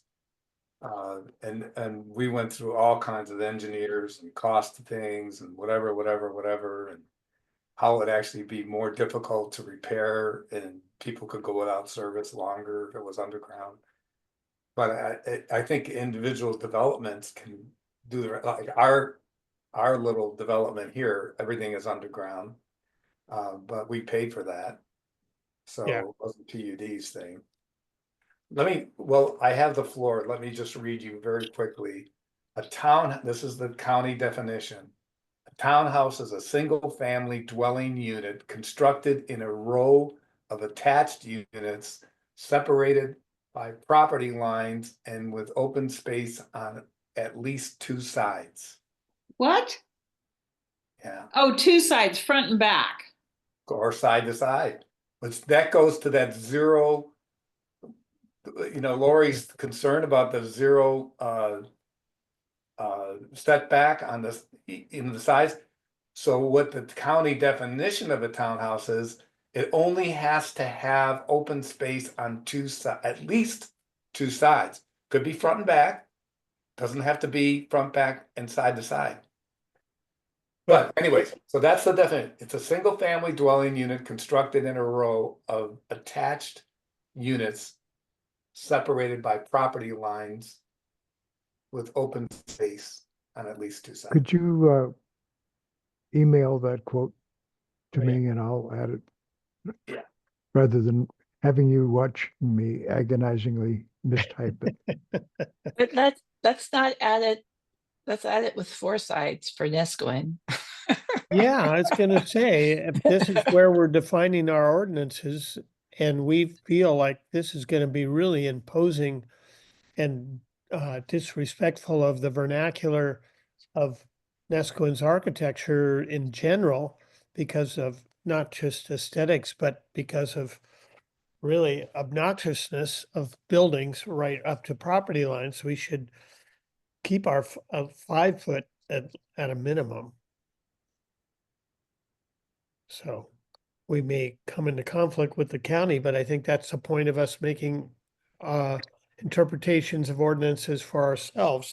I don't see that as a taking of somebody's 5 feet. Well, the other thing would be to make it in line with what the original setback was in each of those zones. So in R1, R2, R3, and rural and RR, if the current setback is 8 feet or 10 feet, we could say that the townhome has to use the setback of the original. Like the townhome is okay, wasn't originally okay, but now it's okay, but it has to use the setback that was originally established. I don't know what all the setbacks are, so I don't know how that would affect things, but that would be another approach. Yeah, Rather than us arbitrarily saying 5 feet. right. So use the setback in the zone as it stands for a regular single family dwelling. Right, because if a neighbor complained then and said, oh my God, I have this 2-story wall next to me, you'd say, well, someone could have built a single family house with a 2-story wall right there also. So they haven't really taken any sunlight from you, even though it's obnoxious. But if they're on your property line, then you could say, when I bought this house, I never thought there'd be something on my property line that was as imposing as this. Mhm.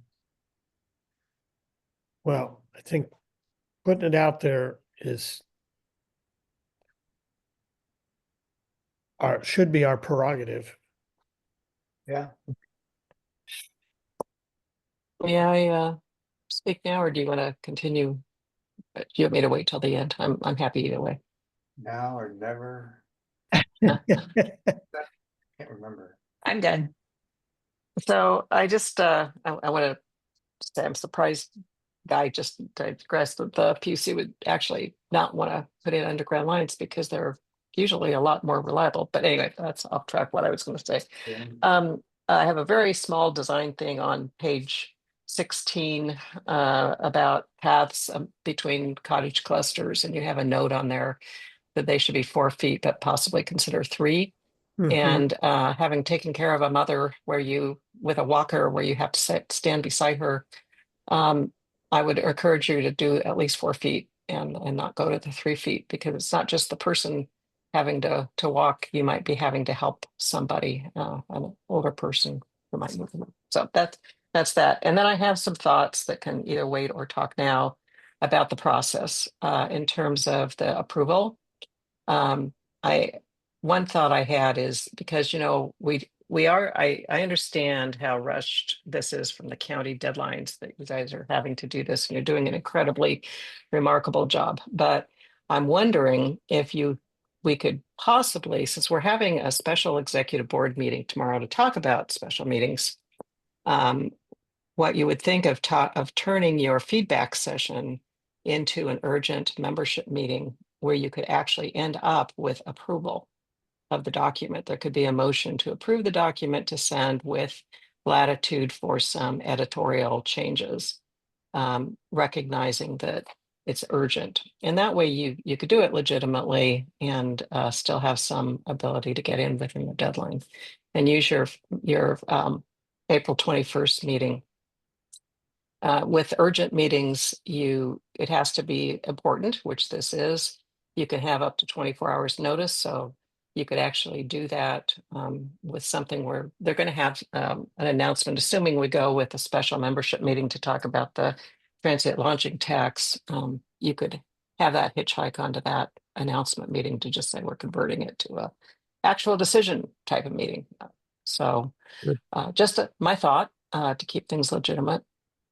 My thought is that if we only do minor editorial, people haven't had enough time to look at what we've got here to be able to really, really buy into it. And there may be substantial changes. As our experience in bylaws, once we thought we were done, we weren't.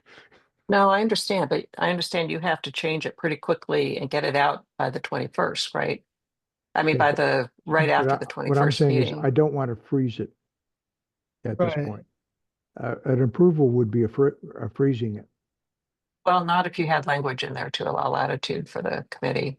It depends on how you made that phrasing, but at least there'd be something saying, we understand the gist of it. We understand this is urgent.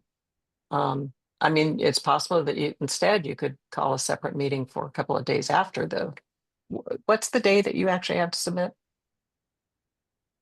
It has to Well, be we in their didn't- hands by the 24th. Well, we could go to the end of the month. I mean, you could have one of our bylaws feedback sessions that we have reserved already, if you wanted to convert that to a special membership meeting. So, Guy, let me just ask a question related to Nancy's question. When does the public see this? Well, it's gonna be sometime in May. So the first workshop, we're going to have planning commission that's on the 24th of this month. We'll get a hearing schedule at that workshop, which will probably be in May. Okay.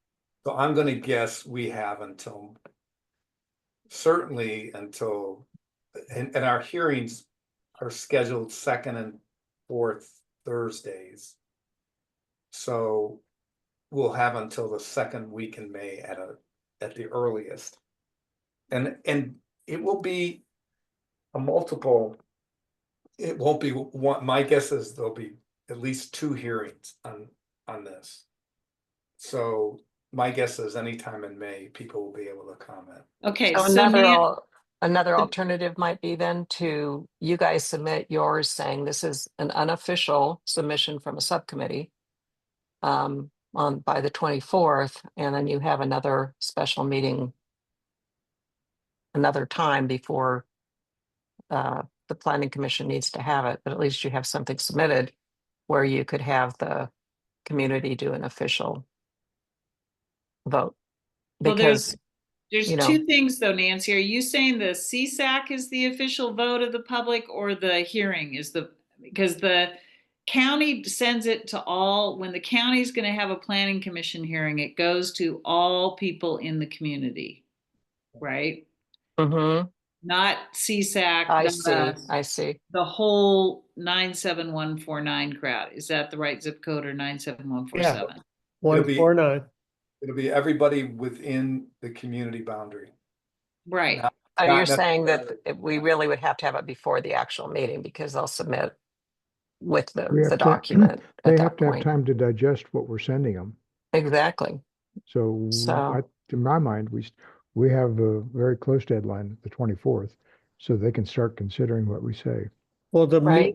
the meeting on the 21st is designed to be a membership meeting. It's called out to everyone to weigh in and do their homework and read it and show up ready to critique it.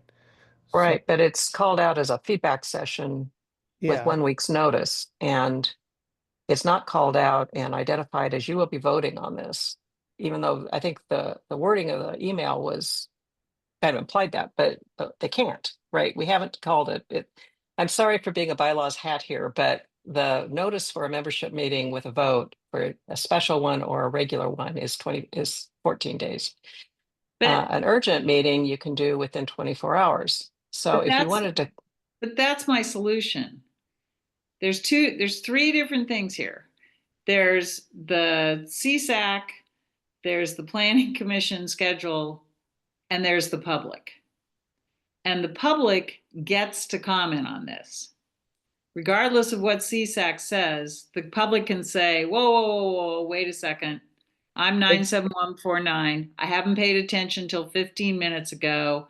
I'm going to the hearing to say this process is wonderful and we should adopt it immediately. Whatever they're going to say. It has not gone out to 97149. no, I hear you. For But a you're long talking time. you're talking about individuals. You all are a subcommittee of the NCAC. When Right. we have an official report to the county, our bylaws say that we need to have a member vote of the membership on official reports to the county. Right. So you are a subcommittee, and so we need to have a vote of the membership, an Right. official vote of the membership. A Right. feedback session doesn't constitute an official vote of the Right. membership. But, So but while that was my point, individuals, Nancy. Just okay, hold on. I didn't get I'm to sorry. finish What my is point. CSAC? I'm so sorry. What is CSAC? So CSAC, or you guys, what's the name? The NCAC, the CAC? Yeah. Oh, okay. You're talking Okay. about that. Those are entities, so you can have your vote at the timely manner, I think, in May, right? After we have this kind of getting it out to people tomorrow, I have assumed that piece is yet to come. And my other point is that once you have voted on it in May, concurrent with that vote, the public will be seeing the document for the first time. And I would be very surprised with this amount of new material in terms of middle housing that some people will decide to just go directly to the county and say, I'm opposed to this. They voted for it. They like it. I don't like it. I'm whatever. That is pretty normal when community plans come in on land use processes, because the community organizations like the one we are a subcommittee of is tasked by Oregon statute and reg to bring it in. But the part I don't want anyone to miss here is for something this big, it runs parallel, and I expect there to be comments. So here, can I, Right, and we do have a process so that any comments of people who disagree would be forwarded along with the official report and a vote. So I- Absolutely, Lynn.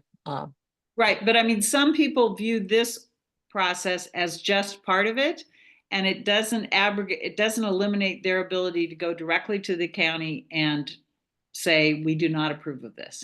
Yeah, no, so I can hear you. can I suggest, I just went back and looked at Sarah's email to, about, scheduling. So in the email, she says, as I read it, and Rand, you got the same email, at least, I don't know if everybody got it, but I know Rand did. So following the April 24th work session, which is our planning commission, and I wouldn't be surprised if the county be part of that. I will work with the consultant on final drafts Yeah. and hearing packets. So what's gonna happen, probably in May, the county, mainly Sarah, and the consultants are gonna finalize language. So what we can submit now, so this is how I'm thinking, it doesn't have to have the community's approval. It's our input into what the consultants are gonna come up with in their Yes. draft, which is gonna be submitted for hearings. Now, she says the hearings won't start till June. Now, when the hearing starts, then the CAC can have an official Yes. presentation or submittal about what we agree with or don't agree with in what was submitted by the county. So then it becomes when we would want a vote. So we can do something once we have what the county has drafted, and they're gonna take input from all the CACs and whatever, and they're gonna draft something. We're gonna get something back. We'll compare it with what we have kind of developed. We'll see where the changes and differences are. We'll bring the thing to, I agree with Nancy here, to a full meeting of the CAC Right. to consider this, vote on it, vote on the things that we accept or don't accept. And then the CAC, it doesn't have to be our committee, the CAC can decide who testifies or submits testimony to the hearing as to what we support or don't support, and what changes we would like to see or not see. And that would occur, Right. and that has to be the CAC, In June. that's not our committee. So the CAC Right. will respond in June when the hearings start. Right. Our work now is to try to influence as much as we can what the consultants are gonna, and Sarah are coming up with. And then once we see that, we'll compare it with what we've developed here and what our community wants. We'll have a community CAC meeting.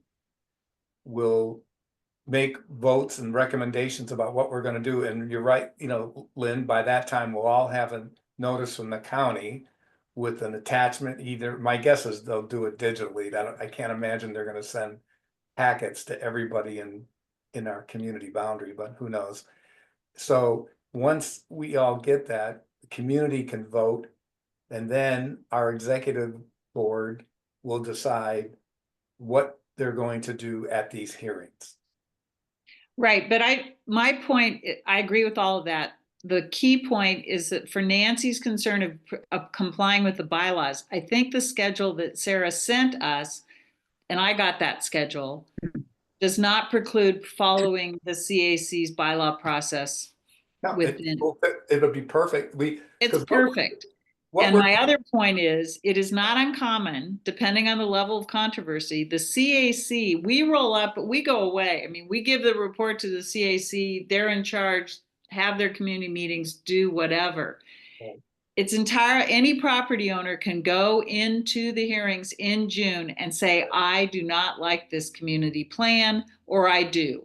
Right. They uncontrolled by the CAC. Right, that's always been the case. Yes, good, thanks. Yeah, and first of all, I do want to say we really appreciate all the work you guys have been doing. This is a huge project, and we know that you've been under the gun with the county, and it's been tough getting information to be able to work. And I am not faulting any of that at all. I just kudos on everything you're doing. You're developing a great plan. It's more the process because the bylaws are relatively newly revised, and this is, you're sending an official report to the county. I mean, even with this draft, you're sending an official report to the county.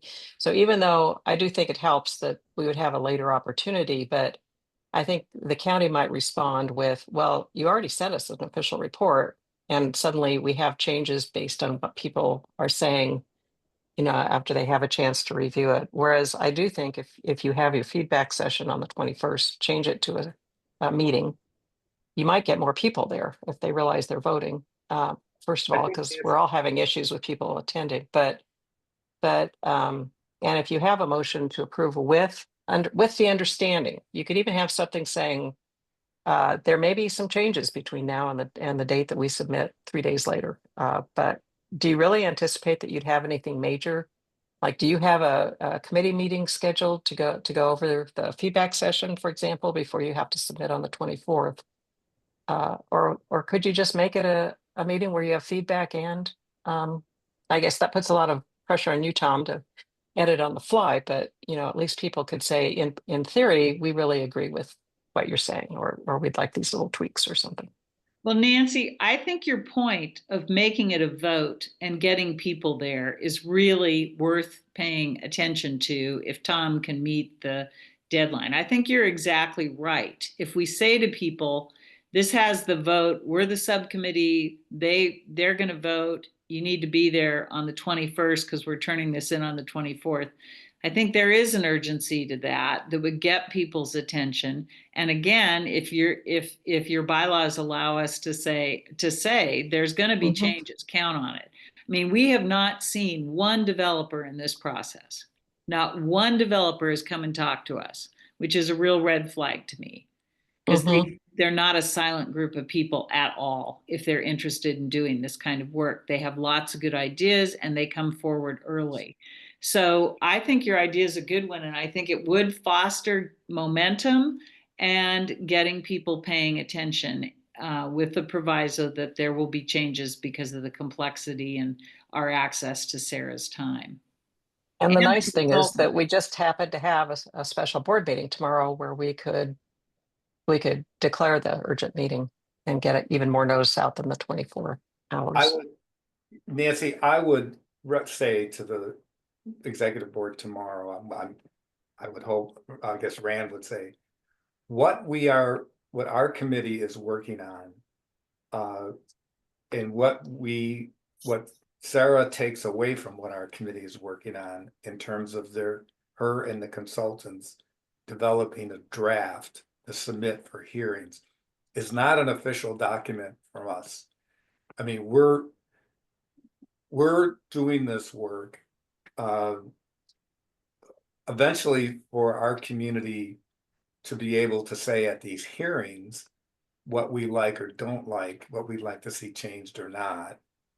But in terms of the work prior to the 24th, it's given feedback to the county of the kinds of concerns we may have and the things that they need to address in their draft that they come up with. So I think we need to make it clear what the county is going to take away from what we have on the 24th is simply our work to this point. It's not a CAC submittal of anything. It's what we have worked so far with Sarah and our thoughts and ideas on this. And eventually the CAC, and I think the CAC needs to make clear to Sarah, our work now has not been approved by the CAC, and eventually it will be, and we could do that in May, because the hearings aren't going to start till June. So we can have a full CAC meeting on this, on the whole middle housing thing. Have a vote, and then the CAC could submit its, its recommendations and to the county at that time. But I don't want to put too much official kind of a tag on what we're doing between now and the 24th, when Sarah takes it away and starts drafting something. But Guy, she's taking it to the people who've been hired by the state Right. to make sure that 4 unincorporated jurisdictions, or however many, comply with state law. And to me, I think, to me, it's really a question for the CAC. If they think they can get this, and we think we're close enough. I mean, we've gone through it with a hair-tooth comb over and over and over, and each time we find different problems. And I think we're going to find more problems before May or June. I just would count on it. But I think it would be good if we're allowed to get something that says, and the consultants are working with CACs in every jurisdiction. They're not working with a subcommittee. They're working, or maybe they are, but they're working with a group of people. I think there's value in if the group on Monday thinks they can say, yes, not perfect, lots of questions, but this is we embrace this, we support this. I think that keeps the trains moving on time, but also I think it gives the consultants something to hit back against if they think we're off track. Because what I don't want them to do, I don't know what they're going to see from the other jurisdictions. If they're seeing a work product from the other jurisdictions that's already been approved by the CAC, that means they've got kind of momentum and traction and approval.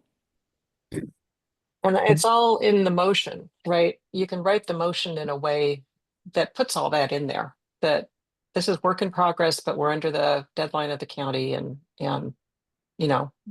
so that people understand what they're voting for. But at least you can have it signed by the CAC. That's how Susan asked who's going to be at this point, who's the author of this, and it's our subcommittee appointed by the CAC. Right. It is not a CAC approved. I guess I'm okay with taking a vote or something on the 21st to say, yes, this is kind of the work product we want to submit to the county for their drafting. But it's certainly not our official stance on what is, because I think we need to see what is drafted by the county. Yeah. Compare it to what we want to see. That's what we are developing a document that we believe Nesquin wants to see. And it could come up in May. We can have a full vote on this in May. And I think we're going to have a vote on it in May, because once the county comes out with their final draft, we've got to compare it to what it is that we would like to see as a CAC. Yeah. And then the Okay, CAC. I'd like to make 2 comments. One, can I hit delete on this sentence? Yes, stick with 4 feet. Okay, and go ahead, Tom. and add preliminary here. Okay. So Nancy, I've been listening with great interest, and my concept of the meeting, and I tried to be as clear as possible in the email that went out and the announcement of the thing. Yeah, it was great. So I definitely found this as a feedback session, because I did not see this as being anything ready to vote on. I understand that adds gravitas to what it is when they're looking at it, but I don't know if they care about that, the consultants. And Sarah are trying to make a document that it's a comprehensive plan and state laws, and they're cross-checking everything to see if it's a taking and all this stuff that they're trying to do their part of it. But I think we're going to want to back, and we're going to want to push on some issues, push back And so I'm not sure if it really, I feel that comfortable voting on something at this point because it's really quite preliminary. Well, and I think that would be in the motion, right? That this is preliminary. We expect things to change. There'll probably be vote later. It's an iterative process, but at least you could send it with the full NCAC backing, even though it might change. That's all. Yeah. I'm not going to really press it if you guys have strong opinions, but I do see it as an easy solution. If you're going to have the people here on the 21st anyway, it's a simple thing tomorrow to have the board set up an urgent meeting and change it from a feedback session to a meeting, Well, and you could seems take a like- vote. So Seems like that's a decision for the executive board. Mhm. And they can decide whether or not we need an urgent meeting because that's what executive boards are meant to do. Right. I wouldn't want to go in and suggest that if you guys really didn't want it. That's all. That's why I'm here. I Well, have misgivings about it, but I'm not going to be, I won't stop editing if you do. I would even draft a motion for you where you have lots of caveats in it, but at least And you Edward, you I could would, put the whole stamp. may substantially change would be Right. in there. Right. Hmm. And Tom, I hate the little edit here. Senate Bill 406 requires all unincorporated communities in Tillamook County to follow middle housing. Cities already have to by the standard. The unique thing about 406 is the insertion of unincorporated communities in Tillamook County. So I thought it was very interesting that they singled us out. Isn't that amazing? So we it pissed does off make it somebody. even a little more important to have it official. But anyway, with the understanding that could change. I appreciate you guys listening about that. The other question I point. have is topic is having been on the Zoom side of a hybrid meeting. I think it's great you guys are doing hybrid meetings. I do have a few requests that you provide the documents for the people on Zoom. Just have it in the chat if you need to, or have it on the website. Last time they were printed out, but we had no access to them. And, they were on the screen, but we couldn't actually read through them. And then Rand, you did a great job monitoring the chat as much Oh, God. as you could. I know it's a lot, but have somebody designated to do that, and then let people know who's speaking in the room because it's kind of hard to follow. But otherwise, I thought you guys did a great job considering technical stuff going on. And so thank you for listening to me. And I'm going to be quiet now. And great job on this whole plan. Thank you, Nancy.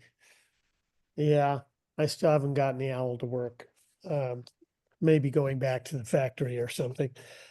Well, I think our committee needs to weigh in on this so I can go to the executive committee accurately representing our subcommittee regarding this subject of the voting at the 21st meeting.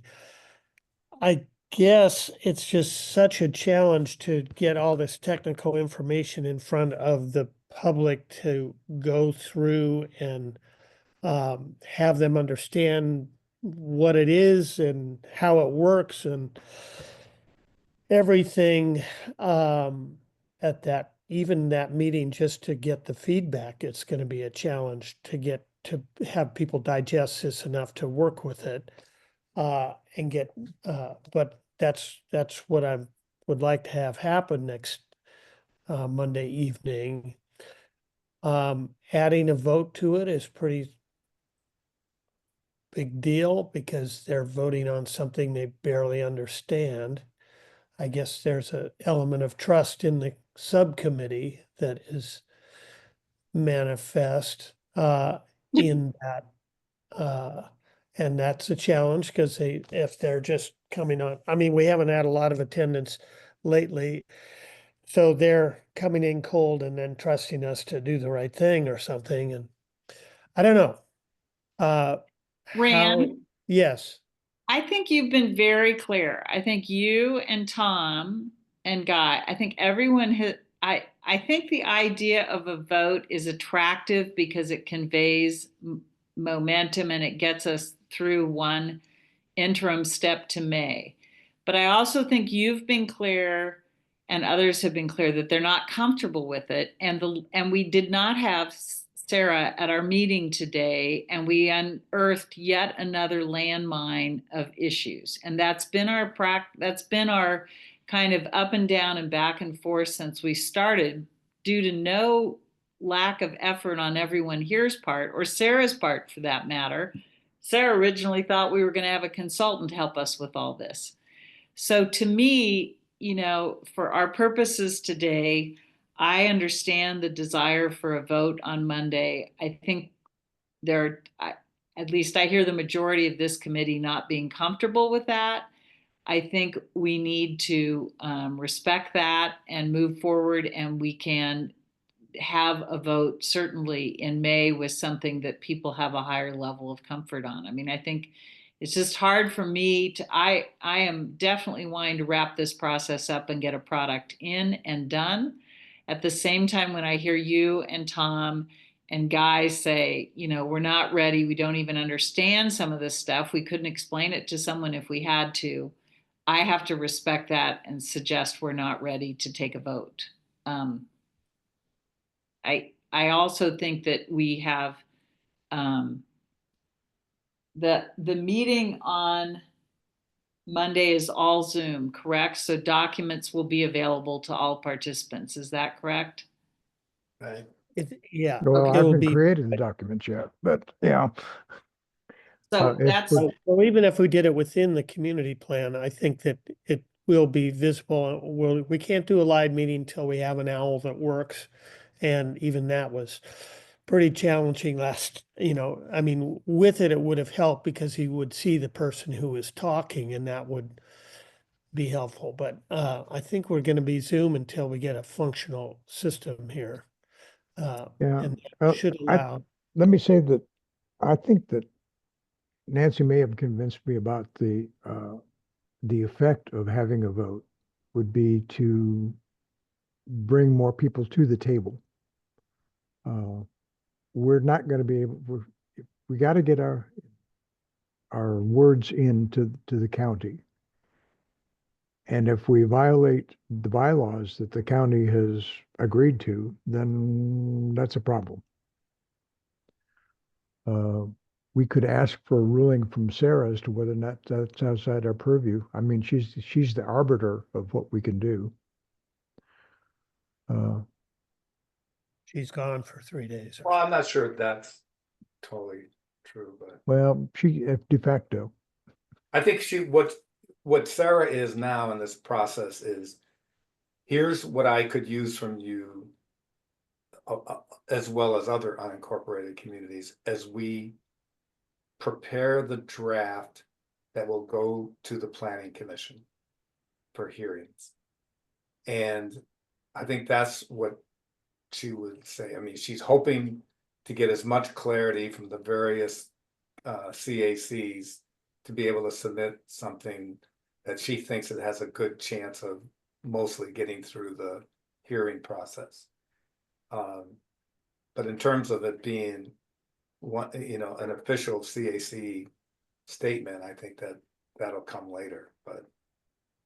I think that I guess I just feel like there is time to do something with the community as a vote that is meaningful. And this seems really rushed for something that's meaningful. I mean, we're providing something that is an NCAC product, but it's certainly not something that I feel the public is ready to approve. I just feel like that feels. But if your approval ran is, we approve, we're voting to say at this point in time, this is the best that we have for you to use in your drafting. It is Yeah. not our approval. Official plan. It's not our approval of what it should eventually look like. And I think as long as we're clear on what people are voting on, that's how we would send it to Sarah. This is our, at this point in time, this is our best thinking. It has not been submitted for official approval, the CAC. It's only been submitted as we approve at this point in time what we, our best submittal for you to use in your drafting of what will go to the hearing process. So we So- will comment, I think we'll have a full CAC vote once when the county distributes and notifies everybody within the community boundary of the hearing and the documents are going to be reviewed, that's when the CAC will take official action. So I think it would be appropriate to have a introductory paragraph if this is a standalone document, which is, Yes. I understand it will be, saying that this has not gone through due process within the CAC, Right. and it is the product of the best understanding of the Community Plan Steering Subcommittee. Yeah. Um, Yeah. I can go either way in terms of a vote. If we voted something like that, this is our best understanding, and does anybody object? Well, I think we can let people know about and put out some notice that what we're going to do on next Monday is vote on what it is our best understanding, what we want the county to consider as they draft the final, as they put together their final draft of what's going to be submitted. I mean, everybody understands that. I mean, this is a good time to have input. Once it gets to the hearing process, you know, you're dealing with 7 planning commissioners that have very different views. So I'd rather do it now. You have more impact with the county consultants and Sarah. So Okay, it sounds like it's Okay. turning. So, so in terms of my directive as an editor, I'm going to create this as a separate document. I think we need to see it before we go any farther with it on the 21st, which is the next time we're going to talk, I guess. And then at the end of that, we'll have to go through each and every one of the red lines, which I'll preserve, except for the must and shells, and review that. We're just going to have to go through because we can't have anything that I just thought might be good left over. So we're going to have to do that live in the feedback session, and that's not ideal, but that's what we got to do.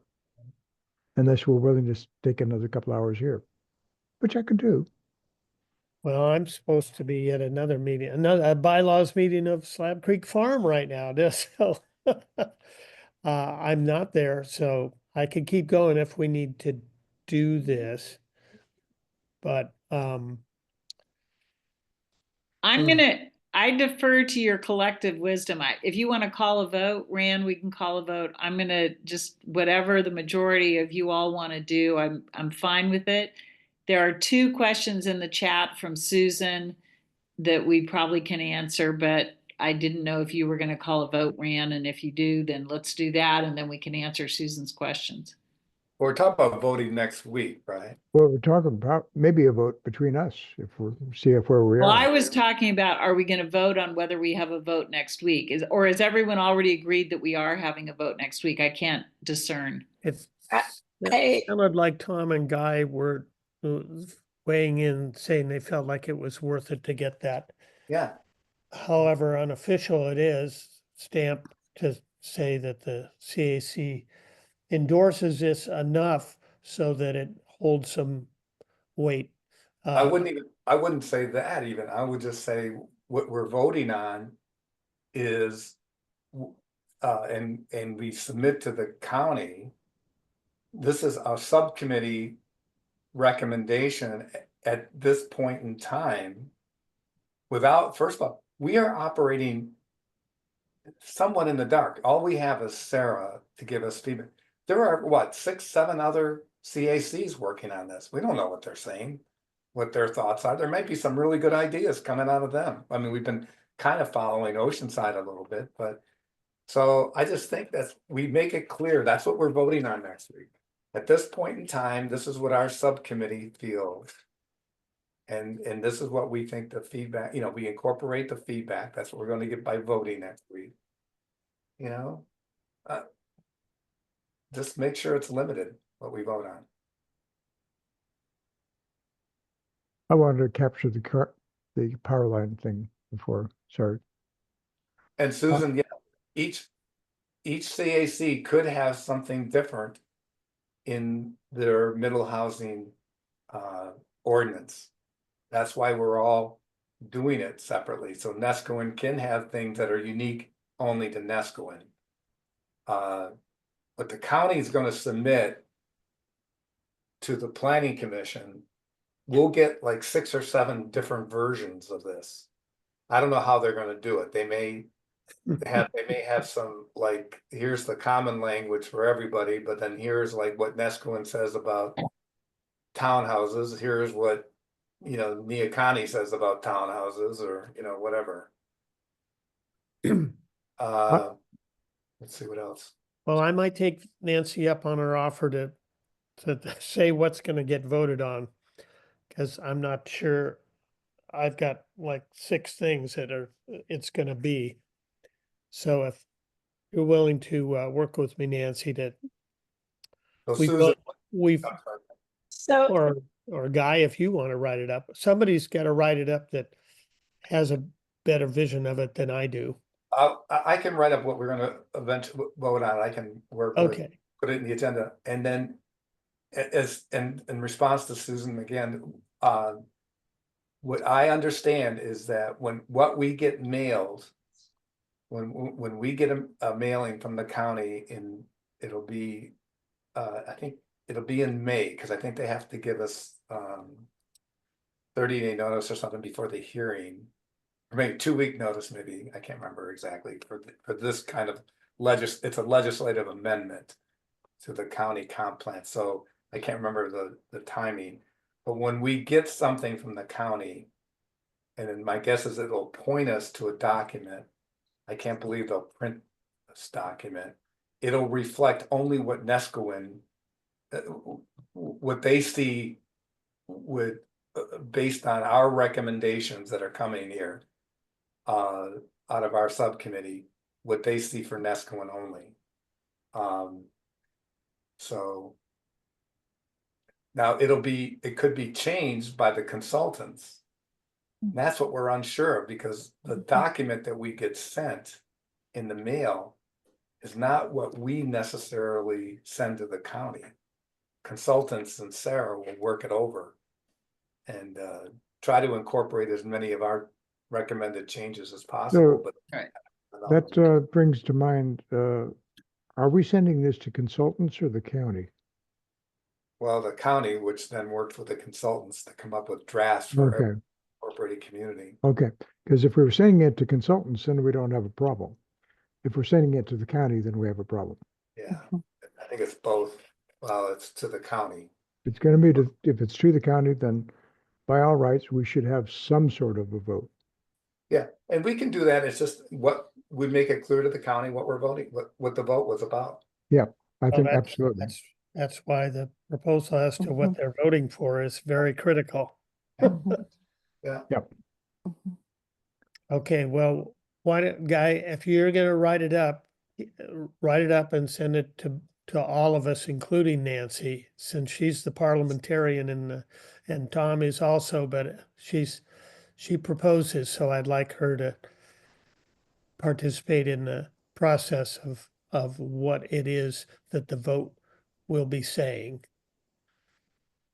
Is that Yeah. okay with you, Guy? Yeah. And Nancy? Well, Great. I just want to say thank you. Can you guys hear me? Because my AirPods Yeah. are kind of going Yeah, away. But thank you very much for considering this, and I'm sorry for being such a pain, but thank you for considering it, and I'd be happy to help with any kind of a motion. And I think we could keep the motion loose enough for the membership that they feel comfortable voting. And tomorrow, at the exec board meeting, Nancy, I'd go over the process Mhm. and make sure that the exec board understands that there's going to be a point in June when the CAC will have an opportunity to make comments Yeah. in the hearing process, whether, whatever those recommendations, changes, requests are, or whatever, but that'll occur in June, and that will be by the CAC, whoever they want representing them. and Mhm. it can't be me. Because Right. be on the other side of them. Yeah, we'll probably need to have another meeting. Do you think it might be something we could cover in our regular membership meeting in June? Or would that be too late? Mike, what date is the regular membership meeting? The second Second Saturday, Oh, yeah, because it's the Mike, 14th. the first hearing will be the second Thursday. Oh, so it would have to be a special meeting then. Well, I wonder if it would be enough, we're having a policies and procedures special meeting on the 31st of May. Maybe we could just tie you guys in with it, because we're not, at least so far, we're not seeing the kind of interest we were with bylaws last year. We might have room to do both. You're gonna do both of those to me on the same day? Yeah. Well, that's not really fair. is Poor it, Tom? Tom. Revolution within the committee. Somebody's getting is the Thought you were nexus. my friend. Tom is the nexus of everything. That's We true. got to be realistic about being able to, for Tom to manage these changes and things too. It's I plus. withdraw. Although by then, hopefully we'll have it pretty solid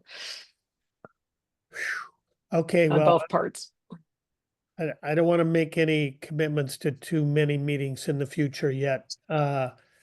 Although I know everything is supposed to be anticipated by large amounts of time, which is somewhat unrealistic sometimes, as to what you can say is going to be in the meeting. Okay, well, let's grind on this to get this thing proposed for a vote. And we really want to have a preamble to that, that I'll mostly take from Sarah's email about her talking about the schedule, but from our own point of view as a subcommittee, to really be clear that it ain't over, but we still want people to weigh in on it, since it's going out of our hands for a while. Okay, I don't know if you can read that on my screen or not, but this is what it's going to be called. Preferred approach to middle housing preliminary. Okay, Everybody okay with that? that Yep. sets a tone pretty clearly. Okay. And I will construct a document out of this and save the changes, which is actually not that straightforward. But I will accept the changes in the shall musts, and everything else I'll just leave it the way it is in interim state. And Okay. I've moved the thing about power lines to the general recommendations, because that should be for everything. Yeah, and this, we'll have to inquire about the underground. Yeah, but that doesn't belong in here. Right, okay. Okay, well, What are, okay, and I don't know if Susan's still on or who asked the question about power lines, but I did, yeah, I'm still on. well, it's, unfortunately, if you look at and this has come up in the county several times, if you look at what's allowed in terms of use on your property, all residential properties, the power company has a lot of leeway in terms of what kind of equipment and transformers and whatever they can put on your property.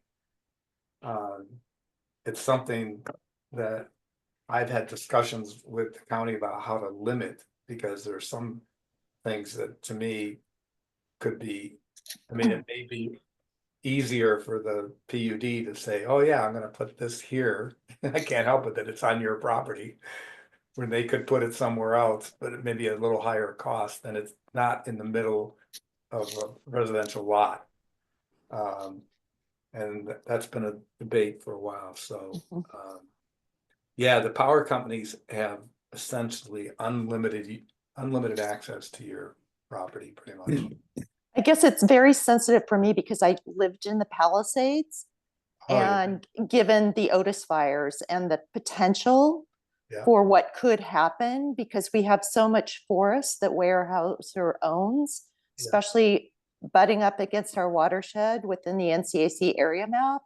Right. That's where I'm coming from. If we create high density middle housing, it with massive overhead power lines in trees, I mean, it could be really problematic. Yeah, looking for trouble. Yeah. Right. Okay, well, I'm glad we had some public comments today, and they were Yeah. quite great. influential on our discussion, and that's good. That's what we really want, our meaningful comments and feedback. So appreciate that today. That was good. And we'll work on this. I will reframe the agenda for next week. And once I get this proposal back, then we can include that. After the executive committee meeting, we can include the poll, what the poll question will be in that subject matter, and send out a notice of that to update the meeting notes we already sent out. So with that said, I would like to thank you all for being here, and there's no further business. I will adjourn the meeting. Don't forget to stop the recording. Thank you very much. It's written Thanks, Rand. right on my paper. Stop recording. Thank you, Tom. All right. Take care, Al. Why does it disappear by the There we go. Maybe you got it end of back the now. meeting? Here we go. Stop recording.